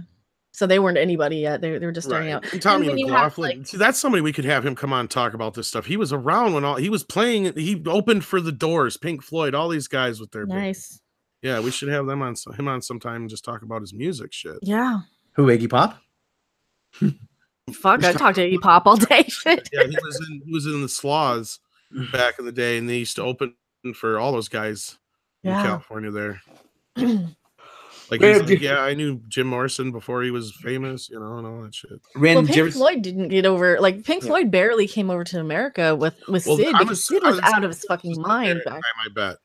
I'm willing to bet it has to be because it was the 60s, or mid 60s. I mean, they always say Sid didn't make it when they refer to the 60s. Sid Barrett, he didn't make it. Yeah, he was one of the casualties. There's another guy, Rocky Erickson. Rocky Erickson. Yeah, Rocky Erickson. Yeah. I actually saw him in 2007. I'm a huge Rocky Erickson fan, and Sid Barrett. But yeah, Rocky Erickson. Like how Sid. Oh, sorry. Go ahead, Randall. No, well, I always say that Rocky Erickson and Sid Barrett are my two favorite Rogers. Because they both were named Roger, and they both kind of went crazy with LSD and all the crap from the drugs. But Sid Barrett had it a lot worse because he kind of just went away and lived in a little house somewhere. And I think he ended up in Cambridge. But Rocky Erickson went on to have like an amazing career, and I think he still tours to this day. Because I know I saw him about a decade ago in San Francisco, and I've heard that he keeps touring. So yeah, he's gotten better. They finally got him on meds, but his life was very much like One Flew Over the Cuckoo's Nest. They did the shock treatment on him, and they did, they basically made him worse than he already was. So yeah, with Sid, the weird thing with him is, it was like he was still a member of the band all throughout a lot of those albums up through like The Wall, maybe the Final Cut, even though he wasn't there. No, well, Wish You Were Here was written to him. It's about Sid. We wish you were here. So. Oh yeah, the whole thing is and there's all the dark side is. Yeah. Well, the story about how he came into the studio and they didn't even recognize him when they were recording that. Yeah, like dude, the poor guy. But he died a millionaire in 2006. I think they kept sending him royalties. Yeah, that's what Rob was gonna say. Yeah. Oh, sorry. Yeah. This is why I love you guys, because you guys know music. one of the reasons why I love Pink Floyd, because even with the shit between Waters and all that stuff, they're still they were still one of the few bands that you could tell they were all nice guys for the most part, because they obviously took care of their own, and shit like that.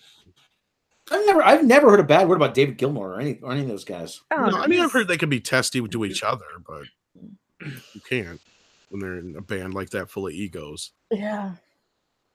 That was David Gilmour's he's such a blues man too. Like I always see him on like all these blues records and playing with like Muddy. Well, not only that, he's got his own shit too. Yeah. I mean, he was actually kind of an established guy in his own before he became. Well, that was the thing. He was there to replace Sid, but yeah. But yeah, he was a pretty well off sort of blues guitarist beforehand, and I think wasn't it that he said he didn't know if he could sing? Yeah. Something like that. And I don't even think he wanted to stay with the band that long at first. Tyler Bioshock says, "I hear the Rolling Stones were more likable than you would think." What? Oh yeah. Oh, that I can see. They're probably a lot of fucking fun. Paul, they were college guys, right? They were like Mick Jagger was a I've architect. even seen the movie Cocksucker Blues that they don't want you to see. Yeah. Yeah. Let's just say it got out there. Yeah, Paul McCartney actually said, "Yeah, we were great friends with the Stones. They were really, everybody was really friendly back then. You kidding me?" The Stones are still alive because they made a deal with the devil. Pleased to meet you. I hope you guess my name. Yeah. I think didn't they go downhill once they started having like women issues and didn't Keith, like somebody stole God, what was his name? Brian Jones' girlfriend or something? Was it I can't remember who did. Was it Keith? It wasn't Keith, was it? Or it was Eric Clapton or something? It was one of those guys, and yeah, that was kind of one of the everybody was stealing everybody's girlfriend back then, it seemed like. Clapton stole Patty away from George Harrison. Okay, so and then I think somebody else stole Brian Jones's girlfriend away. It's probably Keith Richards. There was probably so much wife swapping back then. Yeah. Well, you get high and just kind of fool around with everybody. So it was the '60s, free love. It was the orgy time. It didn't even matter what sex they were, even sometimes it sounded like in some of those stories. Well, it's kind of like now, or it's kind of like the '90s when all the girls were like bisexual in college for about a minute. But wasn't it Doomcock we were talking about this the other night, or maybe Gary? I can't remember which. Where we were talking about how Keith Richards should be dead by now. He's definitely made a deal with the devil. Something's going down there.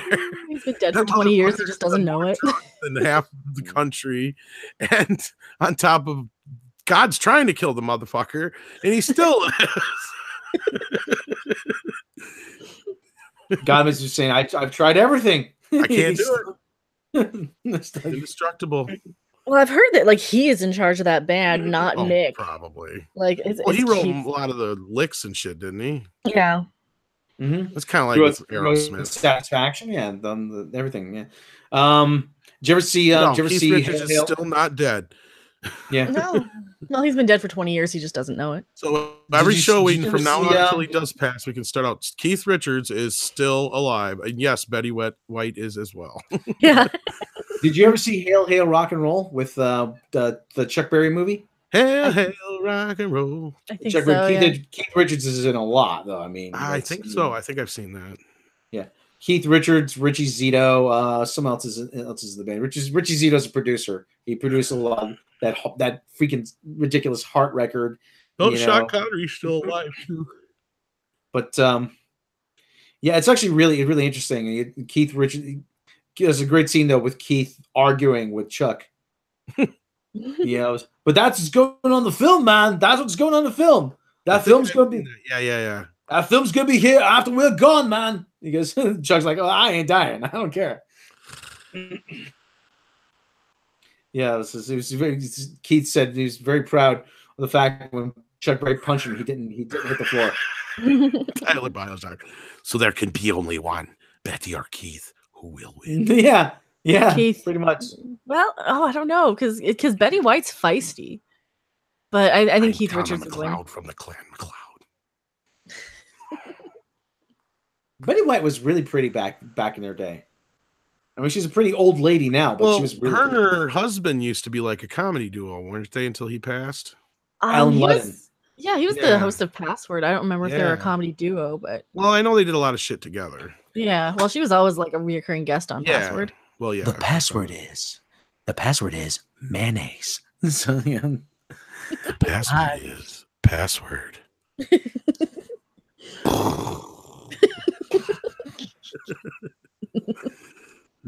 Very white, baby. The password is ridiculous. Darling, can't get enough of your love, babe. I bet you eventually password comes back. I think it has. I think it's come back a few times. Yeah. Yeah, it has, yeah. Keith Richards versus Betty White on Celebrity Deathmatch. It goes on forever. They can't kill each other. Yeah. Excuse me. Oh, man. I don't like predicting deaths because I predicted a few deaths that didn't turn out too well. So, yeah. So I'm not even getting into that. Oh boy, what else is? I'm trying to think of what else. Celebrity Deathmatch needs to make a comeback, especially now. I'm surprised they haven't yet. Well, they could do it really easily now. They could just you could even make it look like claymation and still be done with CGI. Well, who would be in a Celebrity Deathmatch now? Probably all the superheroes. Like, no, that's a little derivative. That's Super Mansion. Have you ever seen that? You'd probably do like Star Wars versus Star Trek. Or Snooki versus, like, if they did it like 10 years ago, Snooki versus like the Real Housewives of, wherever. Jennifer Lawrence versus there you go. Yeah. Elon Musk versus Donald Trump. Yeah. Mikey Spock versus Ray. Yeah. It would be a draw. No, the other one would tell you how to win, and the other one couldn't do it without the other. So, Mikey Spock would try to convince Ray that how much of a better person she could be just by having Mikey Spock tell her, and then you'd be better for just knowing Mikey Spock. No, they kill the audience. Yeah, they inadvertently kill the whole audience. Speaking of Star Wars, Star Trek, I read that thing you put on Twitter about rewriting history. Mm-hmm. I'm talking. I'm sorry, random. Me? Yeah. Actually, that brings up a couple some really good points. Oh, it's been a couple of days. Like, yeah, they're just like trying to rewrite all the TV series and. Yeah, Black Knight 344. Bill Hicks said that when Keith Richards dies, they'll have him cremated and it'll get high as his ashes. Remember Cheech and Chong's next movie? Hey man, like if when I die, I'm gonna have I'm be cremated and have my ashes put in a baggie and we'll have a party and everybody come over and everybody can smoke me. Oh, remind me not to be your friend when you die. Yeah, we did talk about the penis controversy, Santo Dominus, with the whole Batman thing. That was with Gary the other night, I think it was. Yeah. Who cares? Batawing. Oh, Professor Geek is also streaming right now. Oh. Well, we still have 90 viewers, but we can probably call her a night here pretty soon anyway. Yeah. So yeah. When I'm ready to call it a night, I'd like to head over to the fridge and get a nice, refreshing Colt 45 malt liquor. Yeah, just the right thing that puts me in the mood when things are about to get interesting. Ding dong. Works every time. So the Batawang. That's what I said. That was somebody else said in the chat the other night, Batawang. Okay, so anyway, like I said, you guys have Rob listens to me. No. Give me Cadet Tilly over Mikey Spock, yes. Hey, bless her big. Didn't he pass? Bless her big boobed heart. Bless her big boobed heart. That's because Tilly has a personality and a figure and can smile and she's got big boobs to boot. Yeah, and she's interesting. Yes, you want to know more about her. Mikey Spock, you just want her to go away. He's like, shut up and go away. Don't you have somewhere else to be, Mikey Spock? Quit lecturing me. Quit judging me. Yeah, she has to go hang out on the bridge with the guy they hired to be security chief after knowing him for 10 minutes. God, that was so stupid. Why do you hire somebody? Okay, he just came out of a Klingork prison, right? You're going to put him as in charge of security? Like, don't you have to clear him through Star? I know you can like invoke this general order, or whatever, because of war, but sooner or later they're going to take away your commission because you're an asshole. Oh wait, you have this giggly girl admiral who's wet for Lorca because he's pretty. And why wasn't her commission taken away? Because clearly she makes stupid calls and judgment. I mean, clearly she has to answer to somebody, right? That's gonna be like the new you know how they do those sub novels for for Star Trek Discovery, Wet for Lorca. That's gonna be the new one. Well, she was like she was so giggly. She was, yeah. Oh, I seriously. wake up Admiral and I Admiral and I Admiral think of Cornhole. That's good. You didn't get to hear my theory about Mikey Spock yet, did you, Rob? God, no. No, what's your theory? I was saving it for the Trek log, but I dumped it yesterday. Which is? I have a feeling all this shit in season 2 of STD is leading up to they're going to combine Mikey Spock into Spock. And that's how we're not going to have Mikey Spock anymore, and that's why nobody talks about her. Oh, she's gonna download her Vulcanness into Spock. Yes. Because think about it for a minute. Look at the way she acts. And historically, Spock is known to be a bit more rambunctious when he's younger, right? Yeah. What if they try and make and Spock acts the way he does? It's because he's technically Mikey Burnham and Spock together in one. I don't think you're gonna do that unless they know that this is the last season. That's what I'm saying. Mm. Because remember, like the way, like think about that theory, and then watch that STD season 2 preview again, and tell me that doesn't smell like what they're up to. Because we've already had, like Randa brought up, you know, his dad in her mind, and now he has part of his what do you call it, the Katra. Katra, yeah. And so that's going to be something where she has to download into Spock to save his life. Hold on, Patrick, we lost the security chief from the Orville because of Me Too. What happened? Rutrow, Patrick. Which one was that one? The one Alara. Really? Oh, did she leave because of the Me Too? Oh, I thought she was like dating Seth MacFarlane.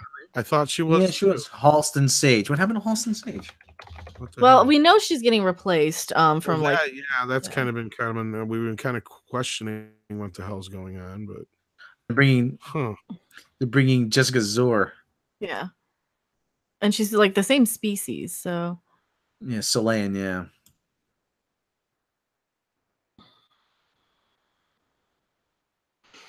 Yeah, I didn't know she Me Too'd like Seth MacFarlane. Maybe he hit on her too much, or I don't know. Let's see, Me Too. I don't know. Yeah, I haven't really watched. I know Egotastic Fun Time does a lot of Orville videos. I thought they were dating. Yeah, that's what I thought. They were. I like that. I like that dude. he's good. Egotastic Fun Time. Yeah, he's funny. Can we get him on a stream one night? Sure. Yeah. Yeah, okay, he'll do it. Yeah. Yeah. Okay, we gotta reaching out. We're building bridges. Reach out and touch someone. But not in that way, unless they want it. But only in an appropriate way. Pound me too. Hashtag pound me too. Pound me too. All right. Okay. Pound me too. Random knows what lines I'm doing. Are you sweet, fresh meat? Ah, Freddie. Of course, I love the Freddie lines. I need to get the novels from there's like a series that I've never found from the Nightmare on Elm Street novels.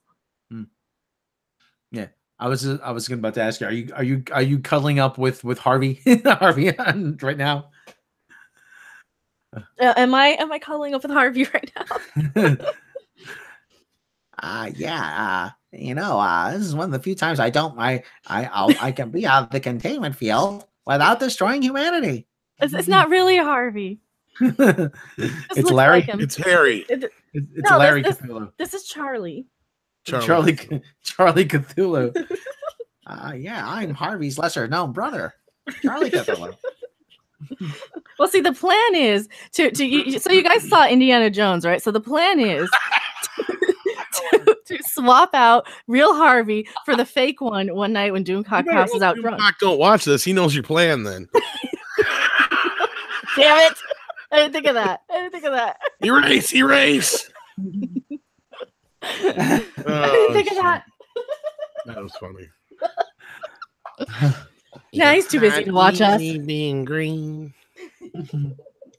We got to tell Doomcock to have Harvey sing "Easy Being." It's not easy being green. Harvey. Oh, Monday Matt's in the chat. Hey Matt, what's going on? I feel like I'm coming in halfway through to a joke. Yeah, you are. Yeah, that's the story of my life. Yeah. Going halfway. How's it going, Matt? I haven't heard from you in a while. Yes, that is the I'm afraid he's going to find out. He'll hear, and then and then he's going to change something to where Random's not going to be able to let Harvey escape. Why would you want to let him out, though? You know what's going to happen. Because he's cute. You think he's cute. He's doing it on purpose. But he's adorable. I swear, I'm half the time I have to be the conscience of the matter. More so than Doomcock, because it's like, I get it. I like Harvey, too. He's a nice guy. But he'll eat my face. I know this. It's like the monster from Naked Space. I want to eat your face. He has that whole song. Did you see that movie? It's a really obscure Leslie Nielsen movie. Yes. Okay. It's crazy. It's been a while, but yes, it's nuts. But Harvey just wants to pet kittens. Well, I had two of them in my window this morning. My ass. Two Harvey Cthulhu's? Harvey has a plan, yes. I have a plan. To bring all the kittens who don't have mothers together and start a kittenless mother zoo. As you know, Random, maybe we could, you and me and Larry can go out and have a nice day if you just push the button, TM. Okay. Hey, I heard something come in here. I think it looks like Susan. It is. Susan? Hey, she made it. What's up, Susan? Can't hear her yet. She must not have her thing on. Oh, there she is. She's watching TV. Somebody's watching TV. Susan? Hey, guys. There she is. What's going on? Hey, not much. Sorry I'm a tad bit late. Oh, you're fine. We were just I was actually like, somebody needed a fill-in guest for something, so I jumped on. That's all right. No problem. We've been just kind of chilling, and now Rob showed up finally, so we're just chilling out. Only second place tonight at trivia. But I did score some. The second place prize was Narragansett beer, so I did. Oh wow! Okay, well that's a good prize to win. So yeah, all of you out there who don't know who Susan is, she's of course from Nerdrodic and 1428 Elm Street. Correct? Yep, that is correct. Yes. All right. So she's joining us over here for a little bit because I asked her to stop by along with some other people if they show up. So we'll see. But yeah, we're getting close to being done, but we still got 90 people watching, so that's enough to stick around for a little bit longer. So that's great. What's going on with Susan? What's new in the news? We talked a little bit about Sean Gunn talking about Guardians 3. We talked a little bit about the Stage 9 situation with Star Trek. We talked a little bit about the Wild Bunch remake. Well, what happened with the Stage 9, the virtual reality tour? Yeah. And then what was the other thing we talked about, Random? I forgot already. The Dark Phoenix thing, Guardians of the Galaxy 3. Yep. Well, there is some new news on the horror front. Matter of fact, I'm going to be writing about this for 1428. On the horror front? What's new with horrors? Well, Sam Raimi is going to be the center of a new show called 50 States of Fear for Jeffrey Katzenberg. And it's for New TV, which is a new venture the Katzenbergs formed. And Raimi's going to be a part of that.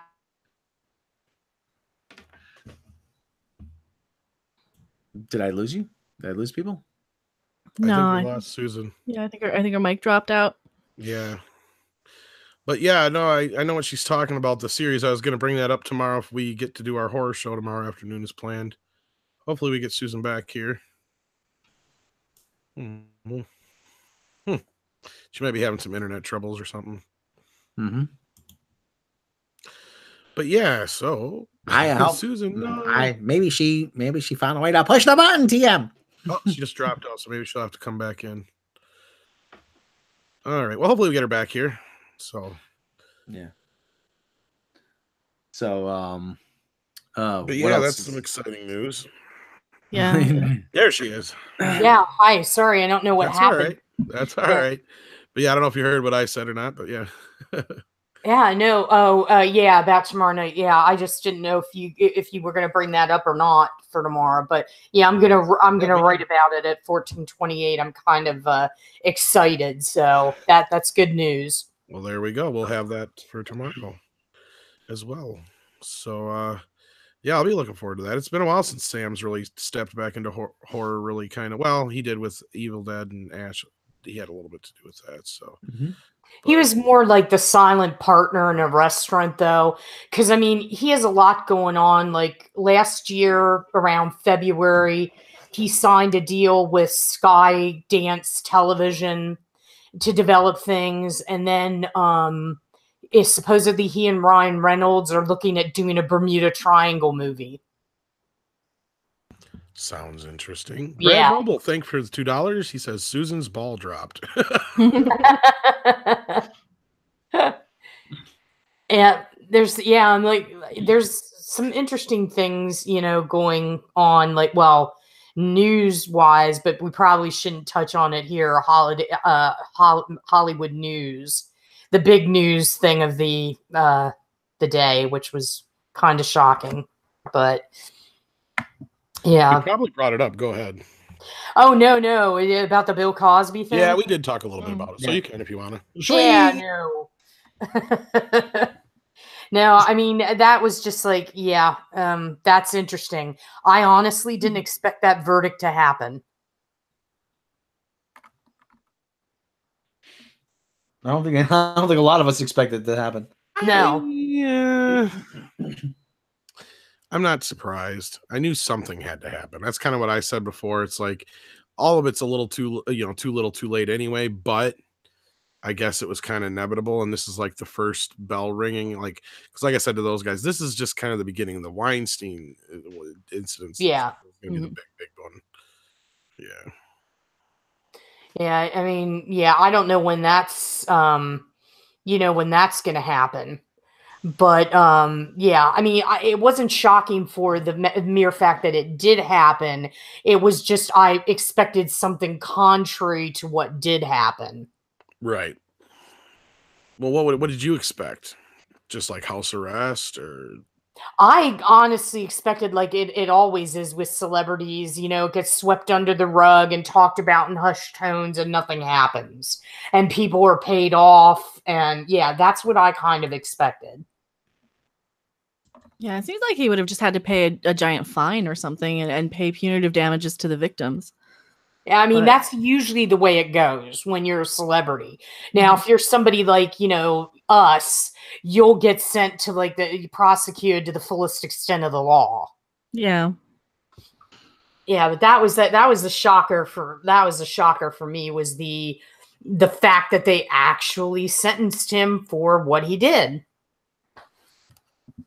Well, and even then, though, it was still kind of, I think with the amount of victims, if you can take them at face value that every victim, who came out was telling the truth, well, you still you only had one or two that you could prosecute as far as I can remember. But with the years that he's done this, the amount of women that have come forward, I'm surprised they didn't kind of throw the book at him a little more, to be honest, because it kind of seems like he had a pattern of going after and having this very predatory behavior with women. Yeah. Yeah, it was well established. So yeah, definitely. Definitely. Well, yeah, if I'm Weinstein's lawyer right now, I'm freaking out probably. And Weinstein too, for that matter, because it's not looking good for him in this instance. No. Thank you so much, John T-Net, for the Hong Kong $100 donation. Gotta go, guys. Thanks for the show. If Doomcock shows up after I leave, I'm gonna push that damn button. All right, you push that damn button. But while you're there, make sure you push the like button and share it. You can share it too. Share it with your friends. Share it with everybody right now. Get some people in here. We'll stick around for longer. But otherwise, somebody just shared this on the Midnight's Edge Facebook group. James McAvoy offers to play the flashbacks for new Star Trek Picard series. Is that for serious? Really? James McAvoy's he's offered up his services to play the young Picard for the new Picard series. Damn it, they keep getting me with like, oh, Patrick Stewart is involved, and oh, James McAvoy. Damn it, don't make me excited about this. We're pissed at CBS for everything else they've done. Yes. But it's a great choice. I don't know. I mean, I'm going to reserve my judgment on it until something more concrete comes out. I mean, because it sounds good in theory, but it depends on what the writers do with it. Now, Siobhan is in the room, so there might be some hope there. But I'll wait to see how that all pans out, because I just have this feeling it's going to be Captain Picard at the Academy, and we've seen this before. Yeah. He's gonna be in the Boothby role.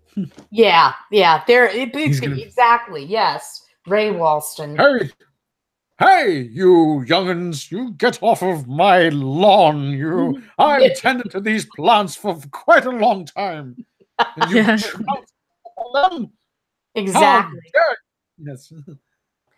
Yeah. Oh, don't pay. That's just crazy Picard. Yeah. I was a great man in Starfleet, I'll have you know. Why am I here? I shouldn't be here. You're waiting me to fucking die. Who's doing him? That was pretty good right there. Which that one? was me. I watched Logan the other day. Oh, Logan, yes. You're just waiting for me to fucking die. I mean, you fucking Star Trek people don't care anymore. You just want me to be a puppet. Well, they are kind of only bringing him in because of, I think they kind of need some sort of ace in up their sleeve to bring in viewers. So it's a smart move.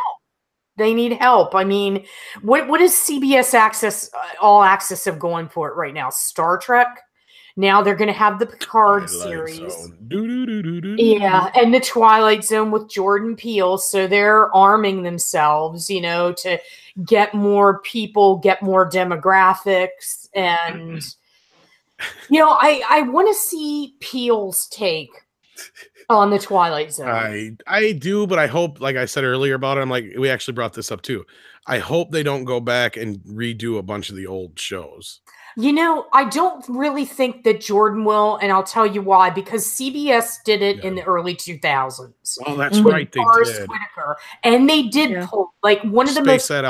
Yep, one of the most famous episodes was "The Monsters Are Due on Maple Street," and they redid that with Andrew McCarthy, in the early 2000s. So I'm thinking Jordan might actually use it to craft new ideas. I hope so. Then at least it could be something that is worthwhile. Yeah. If it's decent. Yeah. No, speaking of that Logan thing, I want somebody to take the lines from Logan and put them into Star Trek Next Generation or movie. That'd be Angry Mr. Flibble would do that. Get out. He does all of the awesome. Get out. I gotta pee.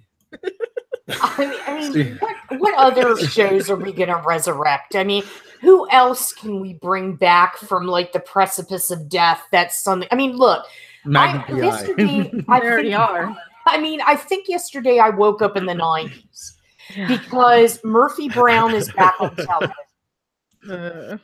Frasier's coming back. Oh, fuck no. Are they really doing it? Yeah. I don't know how. Yeah. Well, at least I heard Magnum PI didn't do too well in the ratings, right, No, Susan? I just was looking at that. It did modest at best. But apparently Manifest went through the roof. But that doesn't mean anything. Did I ever tell you I submitted a pitch for a sitcom to NBC?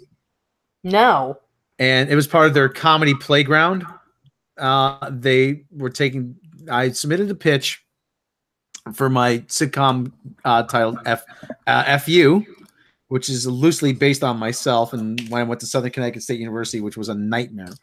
And so I submitted a pitch, as video pitch. I said we're ready. I've got 8 scripts written. It's ready to go, and all the finalists were guys who were already working in the industry. And then they announced shortly afterwards that they were eschewing comedy and going more drama heavy. I'm like, great. You try to find the next great sitcom idea, and now you're abandoning the comedy format and you're going drama. Oh, thanks a lot, guys. You just wasted everybody's time. But typical NBC, nothing but crap. No, yeah, and that's usually what they do too. I mean, they start off with and then they change in midstream, and God only knows why. They probably held a focus group, because that's how I think everything is run anymore. I mean, they always ran it that way, but I think now they pay more attention to the focus groups. Yeah. Well, yeah. Well, I'll admit that my pitch was a lot like Community, but it was all told from like first person perspective. Oh, okay. So like Scrubs. Yeah, sort of. It was like Scrubs. Like Scrubs. I called it Dr. Cox the college years almost. Yeah, there was a surreal atmosphere to it, but it was all based on real kind of events that happened, and with a little bit of How I Met Your Mother thrown in. Okay, maybe that's not how it happened. This is more like how it played out, and but I did see the finalists, and they were terrible. They were terrible. There was one thing that maybe was kind of interesting. Chris Parnell played this kid's parents, and they lied to get him into this really prestigious prep school. And the kid had to keep up this lie, and it was really wearing out. Okay, all right, so maybe I would kind of want to watch that every once in a while, but it's not something I would commit to. But everything was, a millennial finds out her life isn't what she thought it would be. A group of millennials are trying to figure out where they're going. A millennial figures. I'm like, you're really leaning into this thing a little too hard. I'm like, you're like, everything was like a millennial this, a millennial that. I'm like, just worry about making a good series first. Yeah. I mean, so does the network still have the rights to FU? No, I believe I still own it. I still own it. Just because, like I said, if I didn't sign any papers, I did have to sign something. I did have to sign something going in saying that this was my own idea. And then CeeLo Green made a song of it. Yeah. And then yes, he did. And then, but he would, but I'd be willing to join the Screenwriters Guild or the Directors Guild if they went to series, or if they put a pilot in production. But it's actually it's still my idea. Yeah. Wow. Yeah. I hope it's my idea. Yeah. Copyright TM. Yeah. Yeah. I'll just give it a different title and just go from there. Yeah. No. This is your stuff with the guild. No, I haven't. Like I said, because I haven't gotten it. Think about it. Yeah. Kind of have that protection there. Always do stuff like that. Yeah. Like I said, I was just writing. I just started writing before I know I had 8 scripts. Well, isn't that how Carl Reiner started with the Dick Van Dyke Show? He just started writing, and then he had just a crap ton of scripts. Yeah. What's the new title? TNA. Yes, the new title is TNA. That's politically incorrect now. I wrote. There was an eighth script I was working on, which is sort of a Life on Mars twist to it. Like everything just goes wrong, and then he's run over in the parking lot, and then he wakes up, and it's 1974. Wow. Okay. Yeah. Are you familiar with Life on Mars? Yep. Yes. Okay. Okay, yeah, and he wakes up, and then he meets his parents, but then it's one of those things like, but wait a minute, it's a thing. If I'm 18 years old in 2016 or whatever, that means my parents would have to be such and such age to go to university here in 1974, but that means they would be this age. And he's like, and it's one of those things. I try to resolve it, and a friend of mine just make up some joke about how it's not like it's not like there's something with an interconnected network of computers that people can actually voice their disagreement with it. Now, just say like there's no internet then. Just say, or do like Archer. Like, wait a minute, but how could this happen if this happened? Oh, who remembers? Just That's how they always used to explain things in Archer. Oh, who remembers? They just kind of gloss over it. Or just do like Brian does in Family Guy. Listen, if you don't like it, go on the internet and complain about it. We all know how that turns out. Yeah. Yeah. Yes, J 3.0. Yeah, I still have the scripts. Yeah. Did Michael Straczynski steal your Star Trek show and then have it stolen by probably? I'm pretty sure the same ideas floating around. Well, there's a lot of similar ideas out there, and I wish people would just do that instead of making all these reboots. Just making something kind of similar, different enough to where you're not blatantly ripping something off, but you can clearly see some inspiration. Well, didn't Matt Dellavaney try that with his spin on Seinfeld, and it didn't work? John Mulvaney, yeah. John Mulvaney, pardon me, yeah, John Mulvaney, and it didn't go anywhere, and it was clearly when you watched it, it was Seinfeld. Mm-hmm. Oh yeah. Inside Out is just Herman's head. Mm-hmm. Yeah, with a little kid instead of Herman. That's true. Yeah. I'm going to say this: nearly every single Pixar movie is a ripoff of something else. Oh yeah. Yeah. I mean, but we sort of said that last time, like nothing truly is original, but it would be better to have something from a different viewpoint than it would be to have to do yet another reboot of a show from the 80s that we all forgot, but now, damn it, it's back again. Yeah. Yeah, the pilot, the pitch, let me tell you, the pilot episode that I wrote for FU, it starts out, you see like there's a graduation, it's outdoor graduation. You see the line, they go down the line, and you hear like a Kennedy-esque voice. And so I say to you, go forth and bang as many hot chicks as you can, because as you all know, youth is fleeting, but ugly is to the bone. It's just like, he's just saying, and it's all, like I said, it's all told from first person and everything. They say that college is the best time of your life. I don't know who they are, but obviously they lied.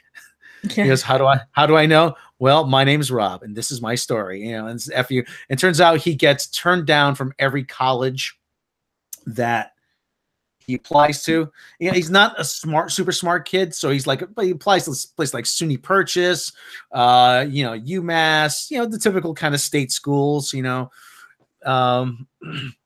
and so he gets turned down. He goes, "We regret to inform you, you will not be we have not accepted you for matriculation this for next semester. We regret to inform you will not be accepted for matriculation. We regret to inform." So it's like a pattern here, and then he finally gets one from this university called Fairmont University. Now, where I'm from, there's a theater called the Fairmont Theater. It's in the middle of a residential area. It's been there for years. It's a well-known pornographic theater, but it's there, and everybody knows it's a pornographic theater, but nobody has done anything, and nobody has tried to shut it down. So it's kind of like a running joke. So I figured, and when I went to Southern Connecticut State University, I said, what would be the best insult to disparage them? Oh, name it after a porno theater. So Fairmont University, and it's sort of like my Meg Griffin. How Meg Griffin gets abused on Family Guy all the time. So Southern Connecticut State University is my Meg Griffin. I want to just tell the world how horrible an institution it is, and to me, just disparaging it at every turn, including giving the name from a porno theater, was what I wanted to do. And he gets accepted into Fairmont University, and it says, "I never even heard of this place. When did I apply to this?" And where is this place even located? It's just sort of Carlisle, Connecticut. I'd never heard of it. He goes, "Where's Carlisle, Connecticut?" "Oh, New Haven? Yeah. Hartford? Yeah. Around there. Just kind of like a vague kind of location." And it turns out the reason why his applications kept getting rejected was because his parents had a lot of money tied up in something called the State University Cost Keeping System. Now, what does that spell out? What's that anagram for? State University Cost-Keeping says SUCKS sucks. Yeah. It's like, and it turns out his parents rewrote all his essays and sabotaged his other applications so that he would have to go there. It's like, you sabotaged me. So we don't have to watch it. No, I'm just kidding. Yeah. So anyway, yeah. So you sabotaged me, and it's just like, oh well, we had your best interests in mind. You called this my best interests.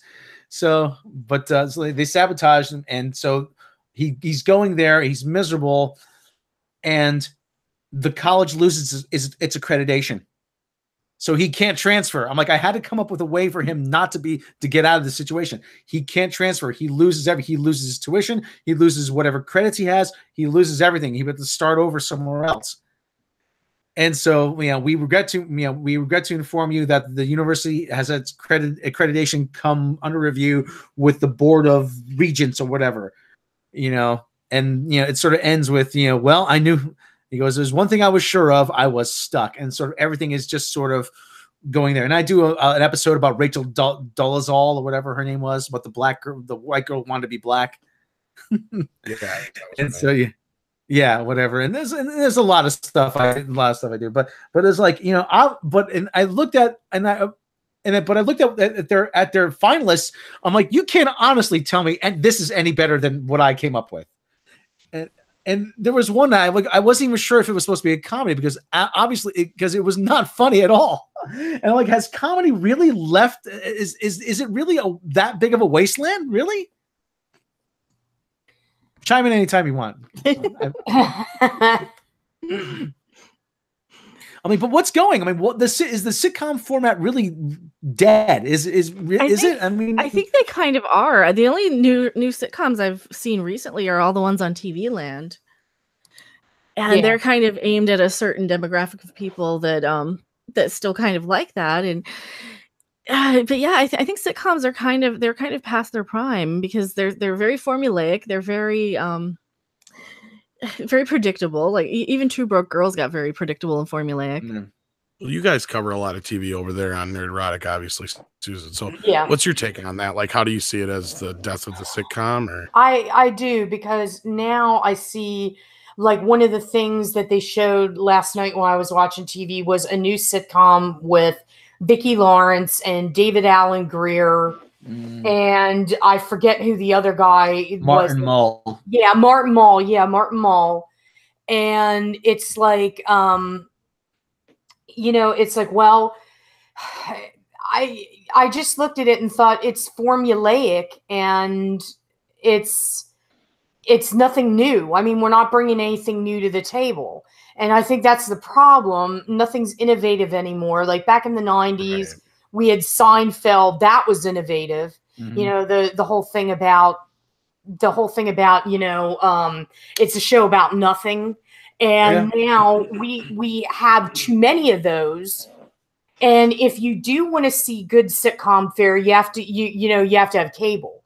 Then you go watch your Curb Your Enthusiasm, which in a way is also getting predictable. So, I think in terms of sitcoms, where can you go with them now? I think Big Bang kind of killed it. Oh, yeah. Yeah, and now that's going to be gone soon, too. Because, I mean, I want to say that the last true sitcom probably was How I Met Your Mother, and that went off the rails at the end. Yeah. Yeah, I keep saying about the first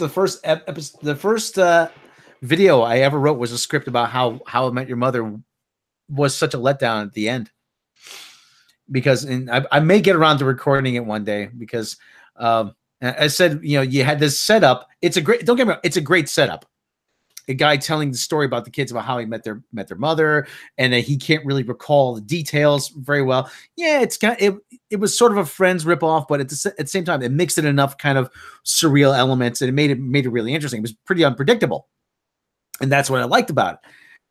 But at the end, the mother, hence the series name, which is derived from, was turned into just another girl Ted dated and happened to marry.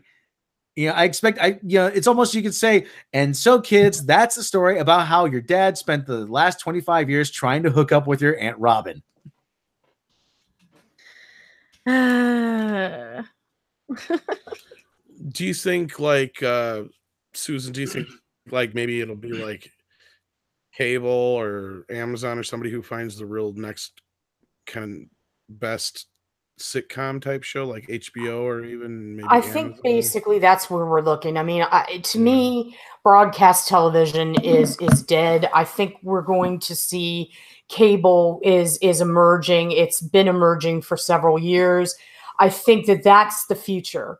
That's where the talent pool is going. That's where the innovative ideas are being done. So yeah, I definitely think that's what the future holds for sitcom television. I think that everything should just, is going to kind of migrate there. And that's what we're seeing now, because all the talent pool is going to your cable.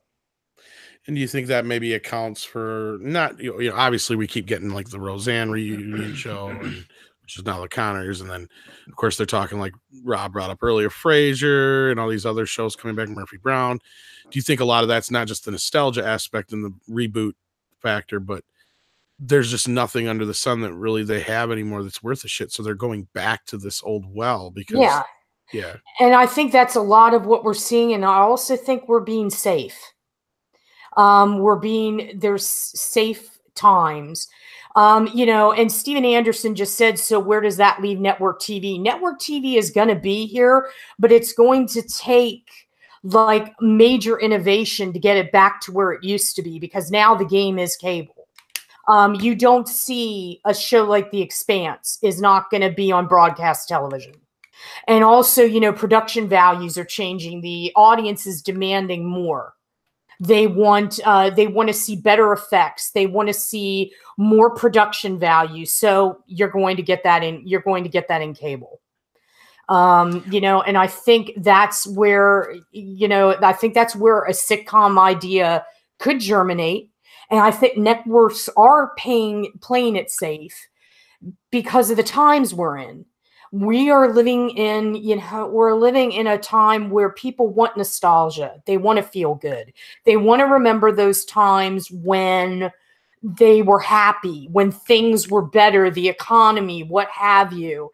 And that's why we're seeing a lot of that. Everything's like cyclical.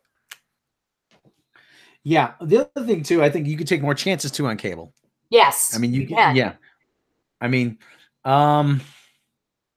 well, and I hate saying this, and this is going to sound the regulations and stuff too. Yeah. Either, But the other thing too is, I mean, we're gonna take it, like I said, take a Seinfeld or How I Met Your Mother or another or any other thing like that. I mean, now you have to be, oh, well, no, wait a minute. There's too many. We can't have this now. Why not? There's too many white people. I hate saying that, but really, I mean, now everybody we need diverse casts. So everybody wants to see themselves on the screen. I'm like, I'm not that big of a narcissist where I have to see myself on the screen. I want to see somebody different than me.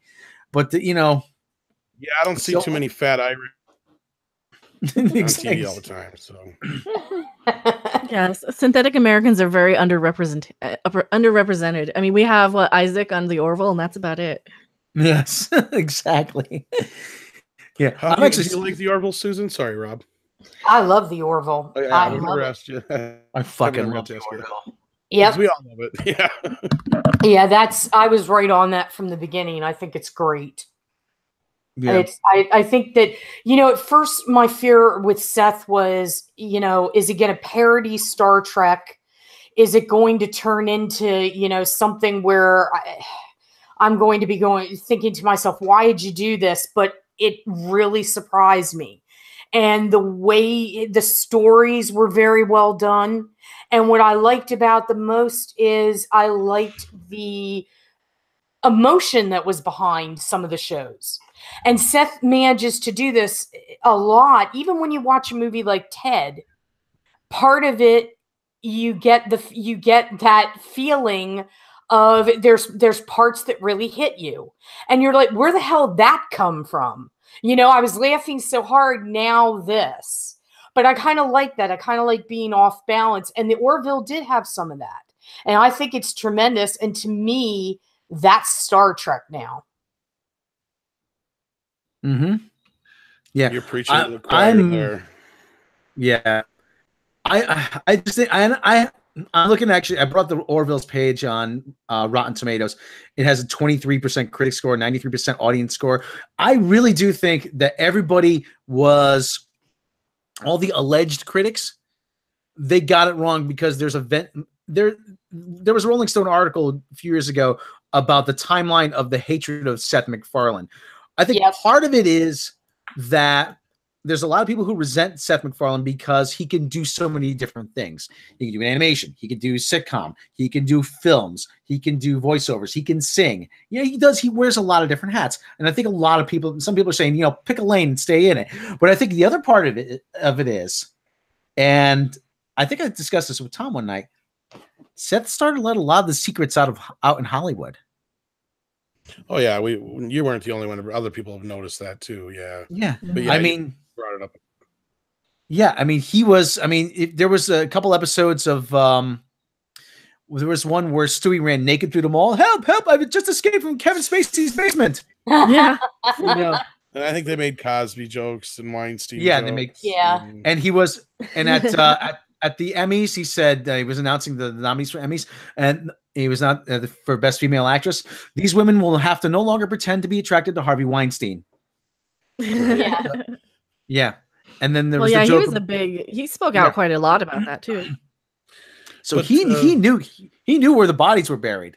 Mm-hmm. And I think there was a lot of resentment toward him because of that. That he you can tell he wanted to say something. he would just let one thing slip after another. Oops. That episode of Family Guy with the auction. Thank you, Brett Ratner. Such bad fucking ratings from all the critics all the time. Well, Seth is, and what makes Family Guy still work, and this is what we were talking about, is that Seth pushes buttons and he pushes boundaries. And we don't do that anymore with comedy. We're very sanitized. There's only certain things we can say, only certain things that we're allowed to laugh at. And, I'm not suggesting go crazy with things, but Family Guy takes it right to that edge and then pulls back. And I remember an interview with Seth, and he said the way he gets around the censors is he'll make something so over the top that they'll forget that one piece that he really wants to get in there. Yeah. And he's not the only one that does that, obviously. Yeah, I was just going to say South Park's the same way. And to that effect, I almost kind of think that maybe what this whole cancel South Park thing might be kind of surrounding is they're going to come up with some deal to where South Park can't exist in such a PC culture anymore, maybe. Yeah. It's going to be part of the show. I think they're working up to a point about that, about how we've gotten so uptight lately, and that, there would be people actually calling for the cancellation of South Park if it wasn't such an institution. Right. And Graham Strauss, I got to go back to this because he brought it up a couple of times in the chat, and it's true. Well, it's not true, but what I wanted to say about it is he thinks that HBO and cable is going the way of the network. I would say yes, but they're going to be a big part of the streaming war going forward. Yeah. And these companies know how to sell this shit. Look at how Game of Thrones is huge. Showtime knows how to do shows. Stars, not so much. But these guys are going to be heavy hitters in the streaming wars coming up here big time. So I wouldn't count them out at all, especially HBO. They're going to be one of the few that are probably going to survive. They've survived this long. Oh, yeah. The beginning of, actual cable. So I'm sure they'll have some kind of contingency plan in place. But yeah, streaming is where it's going. And if the cable, like Stars and all them, if they're smart, which Stars sometimes isn't, they're going to get on that highway and they're going to run with it, because that is where everybody's going. Everybody's cutting the cord. Everybody's streaming now because of the convenience of it. They would be wise to do that. And speaking of South Park, I totally forgot they start tomorrow. Oh yeah, that's right. Yep. School shooting. See, that's what I said. I said that it's the closing of the school or something like that. Everybody's got to move. So they're like setting this whole thing up, and anyway, we'll have to see. The season's starting here, so yeah. Well, Joshua Nystrom says, no problem. But Joshua Nystrom just says, "Is it true Bob Iger confirmed Fox's X-Men is being folded into the MCU?" Yes, He said it doesn't make sense for them to be X-Men universe and a Marvel universe. It's all going to be one universe. Which is why I brought up earlier is why I'm questioning why Dark Phoenix is even seeing light of day. What do you know about this, Susan? I know you know. I'm sure you know a little bit about it all. About Dark Phoenix? Yeah, is it going to be on the trailer leaked today, and then rumor is the trailer is going to be attached to Venom.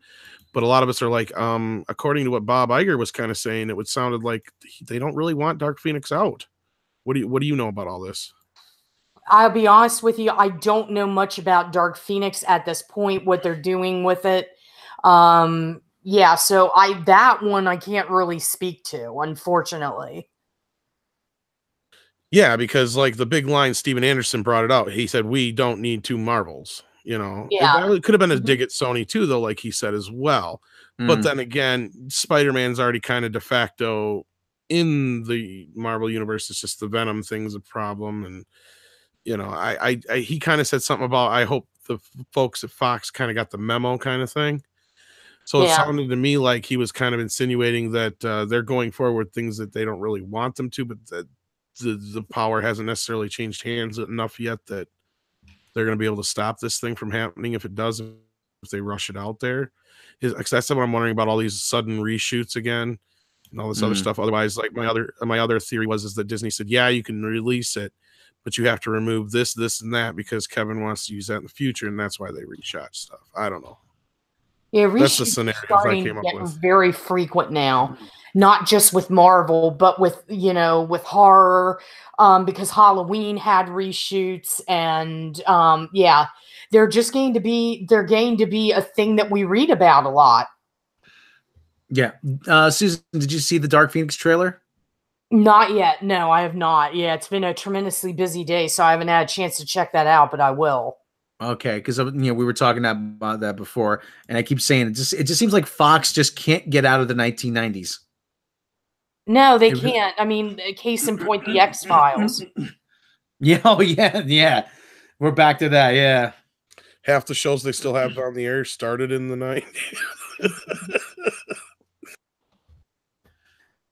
Brother, you guys, well, Joshua Nystrand said Sam Raimi said something about reviving Evil Dead 4. Right now, that's not going to happen. What they're doing is they're doing an immersive virtual reality game with Campbell and the Avid cast. Sam's really busy to get into Evil Dead. That doesn't mean in the future that it won't happen in some incarnation, but Bruce Campbell is not going to be a part of that. So that's where the Evil Dead franchise is now. And as a matter of fact, he's pushing for a younger Ash, a different Ash. Sam is or possibly Bruce is? Bruce is. Bruce is? Yeah. Wow. Yeah, he came out. There's been a lot of articles on it. And he said that he is actually not interested in Evil Dead anymore, that Evil Dead franchise is dead to him. And when I talked to him, we were going back and forth about questions to ask, etc. And he told me, he's like, let's not do anything post-Ash. And I said, that's fine, because I didn't really want to talk about it either. But yeah, he's moving on. And people are like, no, he'll get back. No, he said no to Bubba Hotep. It'll be 15 years next month. True. That is very true. And so I don't see him. If he does come back at Ash as Ash, besides the game, I see maybe like he'll be a one shot, like a cameo or something. But he's done with the harnesses. He's done with it. He's just done. He's done with it. Should be the new Ash? What? I'm sorry? You know who should be the new Ash? Who? Norm Macdonald. Hey, I'm Ash. I'm Ash. I got Thunderstick here. And he's almost as old as Bruce Campbell anyway. He's older. Why did I talk about that, Tom? I'm Ash. I'm not Bruce. I can't think of anybody who could take that over, though. I mean, I don't know. they have plenty of material they can work with. They have plenty of things. I mean, they could throw the Ghostbusters in with Pablo and Kelly. Not the Ghostbusters. I'm sorry. They can throw Mia in the Evil Dead 2013. They can throw those people together. I'm sure they can create a world where they can all exist, because a lot of fans have been asking for that with the Ghost Speeders and Mia. That's been like a dream. So, people want to see Bruce, but he's moved on and he's doing really well. I mean, Lodge 49 is terrific. And, I don't think he's coming back to it. God, the only person I could really think of who has the same kind of, I don't know what you'd call it, maybe Ryan Reynolds. And that's Ryan is, I said that to somebody and they practically bit my head off. Wow. But he, Ryan Reynolds has that sensibility. If you look at him, of Campbell when Campbell was younger. Yeah. And that snarkiness and, basically this is Bruce Campbell. He's a character actor trapped in a leading man's body. Yeah, I mean, that's the thing. He's so unique. He's like almost irreplaceable. Yeah. Where I'm like, God, there's just nobody I could think. But I said the same thing about certain other characters in the past too. But still, it's at this point in time, all I see it is becoming like the next Solo. Because even people who defend Solo and like Solo, at least they have to admit that Alden Ehrenreich was probably not the best choice to play the part. Yeah. And there's even a bunch of controversy I heard about behind the scenes about who exactly had to do with what and how it went down and everything. Yeah. Because there was a point, I guess they were thinking of Anthony Ingruber, and the whole thing was Spielberg and all that stuff coming in and saying, "Oh no, you got to have this kid's foot" or something like that. Yeah, I've heard some more about that. Let me see how well that worked out.